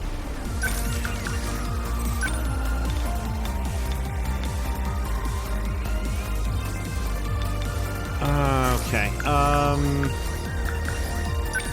Well, I don't know that this will destroy those missiles, but it's not going to make him feel better. Gonna be okay. Did it get him? Definitely. Hopefully it'll destroy the missiles on the way through. The flare torpedo appears to do damage over time. I don't actually know that. Oh no, Sam Linder says the power is now out. Sam Linder, for real, be safe. I hope that you and the family are going to be okay.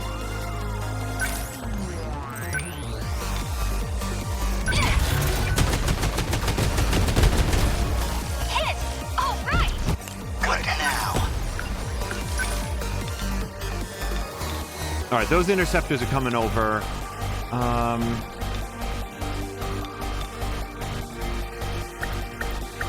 Here goes. Nice. There you go. What's our plan? Those interceptors are super neat. Now.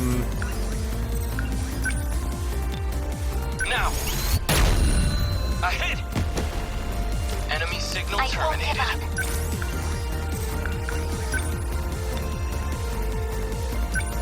There. Ha! One down. Good. Okay, what's the plan? By the way, like, it does show it here. So if Minami's on the strike team, double UT recovery speed increases. So I think that's the weight. The fewer members on the strike team, the higher all stats increase. Leg spike power increases proportional. Oh, really? I didn't remember that. Increases proportional to distance moved. Okay, see, that's why I should really look at these things. However, we're not going to be able to do anything with that knowledge here. So let's just get her moved over here. We'll try to leg spike as we get closer. That easy. Are we winning? Make sure no projectiles escape here. Bullseye. Oh, it's so close to Keep it death. together. It's so close to death. Give up. Get it. Gotcha. Termination of enemy signals confirmed. Oh, and a little grumpy.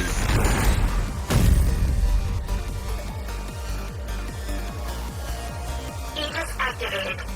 Terminal closure complete. Surrounding 2-kilometer area now fully secure. Ending technical analysis. Aegis activated. No sign of any other Deimos signatures. Guess we've got a moment to catch our breath. Ow! What's up? There's rubble everywhere down on the ground. I just tripped. Jeez, you're shaking like a leaf. Let me see it. Looks like a street. I got some bandages on me. Give me your hand. Man, yours are so soft. Oh, Takamiya-san. Careful next time, okay?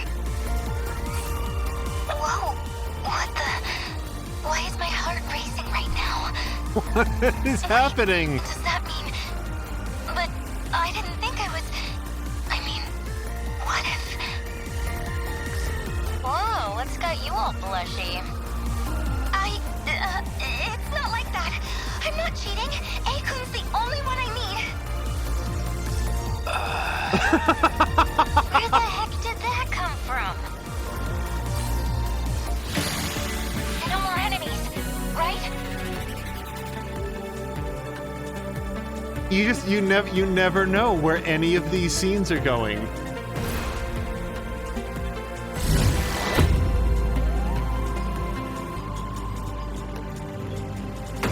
So those percentages, that's the percentage of damage dealt, I guess, or kills.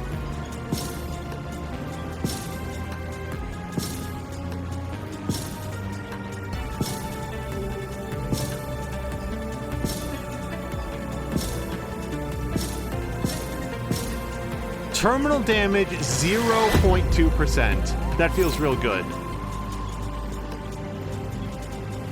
That was a good one. I like that combat a lot, with the restriction that we could only bring the G3s and G4s in.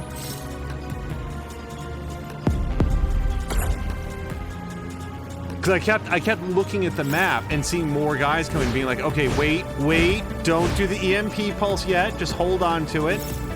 No. So, here's what we're going to do. We're going to jump into analysis and spend some of those mystery points. Mystery files. Here we go. So, yeah, I would love to learn more about the pills. Medicine that Ms. Morimura administers to Ryoko Shinonome in the nurse's office, advising her to take it whenever she has severe headaches. Side effects include confusion and disruption of memory. Being large, they're tough pills to swallow. The pill bottle has the label Oral NM C0204 printed on it. These pills inhibit the effects of DD426, slowing down the resultant memory loss. They are composed of the same chemicals as the pills A. Sekigahara received from the Tomi Kisaragi android in 2104 before he lost his memories. So, DD426 we recognize as being the viral contagion that, as is clarified here, causes people to lose their memories. And apparently they eventually become husks. But I wonder if that also helps to clear out any vestigial personality so that 426, the entity, can go into them and use their body for its own purposes. I want to learn about M-Tool. Ryoko Shinonome finds this by Iori Fuyusaka, who was asleep in the nurse's office. It's labeled NM0206. It contains the nanomachines that were administered to Fuyusaka. Alright, apparently we learned something about this. In order to become a Sentinel pilot, one must be injected with nanomachines that enable command of the Sentinel and be registered as the pilot for that Sentinel. During the Battle of 2064, A. Sekigahara piloted Sentinel number 15. Okay. If you put a gun to my head right now, I don't know what anybody's Sentinel number is, except possibly for, and now I can't even remember her name. I think every single person's name is Nanako, because that's a character from Persona 4. It's, Namini? No, that's not right. Nachan. Natsuno Minami. We got there eventually. Natsuno pilots number 17, because that's sort of her whole story. The Twin Tail, officially called Bimanual Grand Roller, is a kaiju with 2 arms. Compared to other kaiju, it has slow movement speed, but specializes in ranged attacks such as long-range missiles and Gatling guns.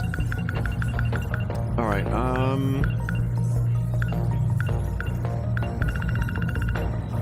Shootout Dream, let's learn about that.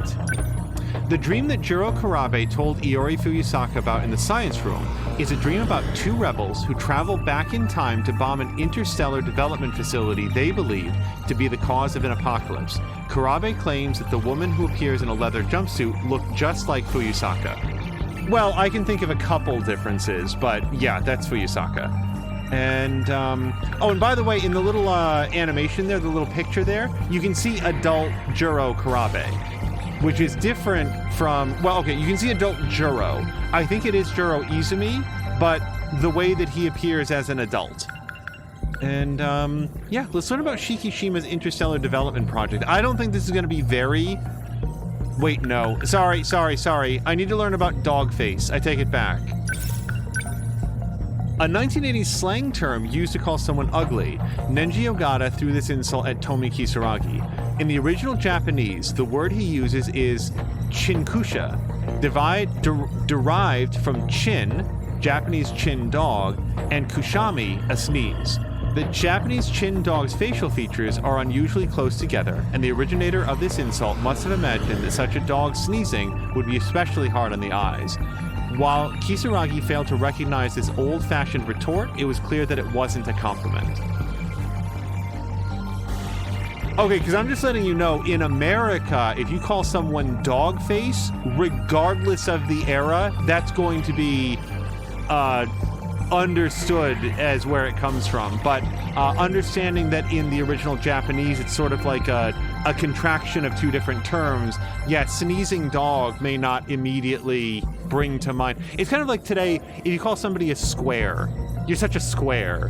Like, people might recognize that as a very antiquated insult, but they're probably not going to feel too insulted by it.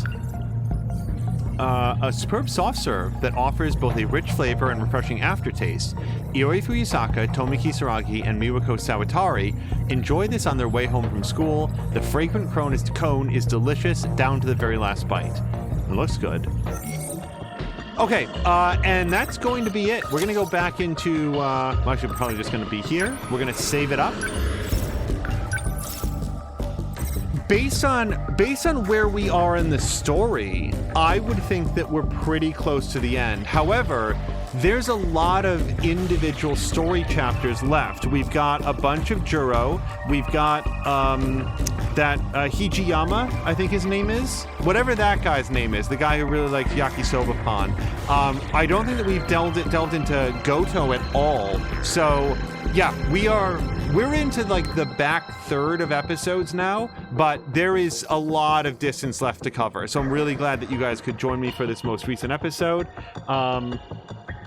Salamander is being as safe as possible.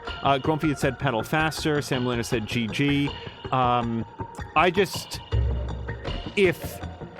If not for the fact that we've got some other stuff to attend to, I'd be inclined to continue streaming so that at least Salamander would have something fun to watch. That said, there are so many talented streamers here on Twitch that I don't think he's going to have any difficulty finding somebody else to fill his time. But Salamander, be safe. You're in our thoughts, and I hope everything goes well. As blah blah blah says of that kind of mission outro heart palpitation, whatever we want to say of that was random. In fairness, I don't think that we've seen any scenes at all where Yuki Takamiya and Iori Fuyusaka were together, so maybe that scene is the first time it happened. But yeah, pretty random, I'd say. Carolina says that the highest percentage got the MVP, so I'd guess so. They're in the combat. Simulator goes hashtag got there.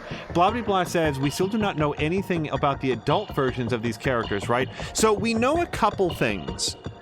At one point, adult Juro and adult Ms. Morimura, Chihiro. I think her name is Chihiro Morimura, which is for sure not a coincidence that there's also like a 6-year-old Chihiro running around. But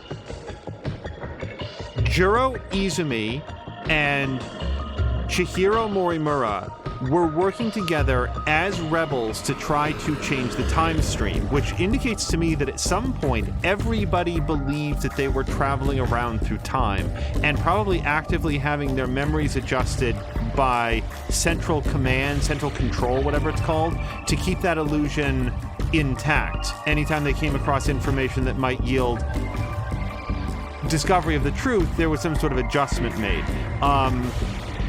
However, at some point they had a falling out, and now Ms. Morimura is spending most of her time in 1985 administering gene therapy by way, or memory therapy by way of nanomachines in pills or something similar to adjust or preserve or manipulate people's memories towards an as yet not fully understood goal. But what her goal appears to be is to end the loops. There's been many examples, many hints dropped about that there's a loop happening and that this is the second or third loop that everybody is in. At first you might think that that's like a time loop, but as we've learned more, I don't know yet because it doesn't make a lot of sense. The kaiju are not aliens. They're terraforming machines built by Shikishima that have been repurposed to attack the domes where everybody is living. These artificial terrariums that simulate a 20-kilometer square radius of some Japanese metropolis. You would think that the damage by the kaiju couldn't be repaired by simply executing everyone in the domes, like venting the domes and then starting over with new clone genetic material. But if that's not what it is, then I don't know what a loop is. In any event, at some point there's some sort of very sharp falling out between Juro Izumi and Chihiro Morimura, so that Chihiro appears to say the loops must stop. We're going to make our final stand once and for all. 1985, inject the kids, or I don't know about inject the kids, but this is where our stand will be. And Juro appears to have been up to something else, but now it feels like Juro may not be 426, or may not be the only 426. I could be wrong. 426 may always be Juro, but having transcended into the ability to infect nanomachines and seize other bodies. But the fun part is not knowing. We have a couple theories at play, and we're just going to have to play more to find out. So anyway, that's what we know about the adult versions. And then we've got, like, adult Shu Amaguchi is Tetsuyo Ida, who, at least in the more slender version, I don't know how, we've got young Shu Amaguchi and then older Shu Amaguchi who's like putting the personality of Kisaragi as a 15-year-old into an android, which just everything about Shu sucks so hard. But at least there's but though that character is highly recognizable as Shu Amaguchi. Then we've got other Tetsuya Ida, who is like doesn't look like Shu Amaguchi at all, doesn't talk like him, and I don't know what's up with that, but that is arguably adult Shu Amaguchi at this time as well. So that's my recap about what we know about and then we also know that as of the year 2108, 2105, whatever it is, everybody's different. Ogata is like the CEO of Shikishima Industries. Yuki is Natsuno's mother. Sekigahara is... Oh, no. It's Kitaro Miura is like getting ready for a deep space mission to terraform stuff. Like, everybody's there. The whole gang's there, but everybody's different. So there's a whole other aspect to this. Now, I believe that stuff in 2100 is actually the earliest point in the timeline, and something bad happened, and now we're seeing the fallout of that. But what it is the part that we're still trying to piece together. So that's my understanding of the story so far. I hope that was illuminating. It includes a lot of I don't knows, and probably a lot of information that we're going to discover coming up is entirely wrong in one way or another. But there we go. And then Carolina says, I think you have a while left. Look at the percentage in the lower right. The lower right of this screen. Oh, so yeah, we've got 65% of the... We have a lot left. Yeah, like at least a third left of everything left to go. But like in terms of like our understanding of the story, I feel like we're getting closer and closer. Force says, thank you for the stream. Well, thank you guys very much for hanging out. I enjoy this game a lot. It was very much between this or Mad Max. Mad Max is a great game to talk through. I like Mad Max is an example of a game that is a little bit of a struggle because I feel like unless I have an opportunity to, unless I have something like on the mind to talk about, there's a lot of the same activities happening in Mad Max. So we may reach a point with that coming up where that becomes more of a, like, let's focus on story mission, go through it that way. And the side stuff may be off-stream stuff, but we'll see, because I enjoy the game a lot. I just quasi-question how it is as a stream experience. I have a lot of fun talking with you guys, but I feel like the game is mostly secondary to that. And Samlander says, in good news, the battery backup did great. In bad news, the reason we lost power in the neighbor's tree dropped in our power line. Oh dear. Samlander, I hope that can be rectified quickly, because we've had that happen in our neighborhood and it was a very, very low priority. So what we're going to do is we're going to go toss over to a very good friend of Mia's. It's Dougler93. Dougler is a very fun presence in Mia's streams and has recently taken to streaming himself. Now, the only issue for me is that he is currently streaming... Oh, whoops. Oh, I typed the raid in the wrong channel. I'm so sorry. So we're going to do it over here. 93. So, the only issue is that Goofy says, wait, Dougler streams? He sure does. Yeah. So what I was about to say, the only issue is that Dougler is streaming Psychonauts 2, which I am 100% going to be playing. So that is why I'm going to be sort of raiding and running on there. Let's just get some more. Sorry, Centrifugal Force is complicated enough that I need to... Whoops, that's the wrong thing. Raid. No, not raid. SO. Centrifugal Force. And before we get out of here... Really, Force? When was Force streaming 1404? God damn it, I missed that. And then Cara Luna. And then we'll put one out for Papu Latko. Even though she's not streaming right now, I really miss her. And Bobby Blah's here, and he is friends with her. On our way out, Samlander just recently announced that he's going to be sort of backburnering some MechWarrior pretty soon to return to DMing and playing tabletop fantasy games. And I'm super looking forward to that. I'm very much looking forward to what Samlander and his crew cook up next. I am out of time as we raid over, you guys. Thank you so much, and I hope you have a great night.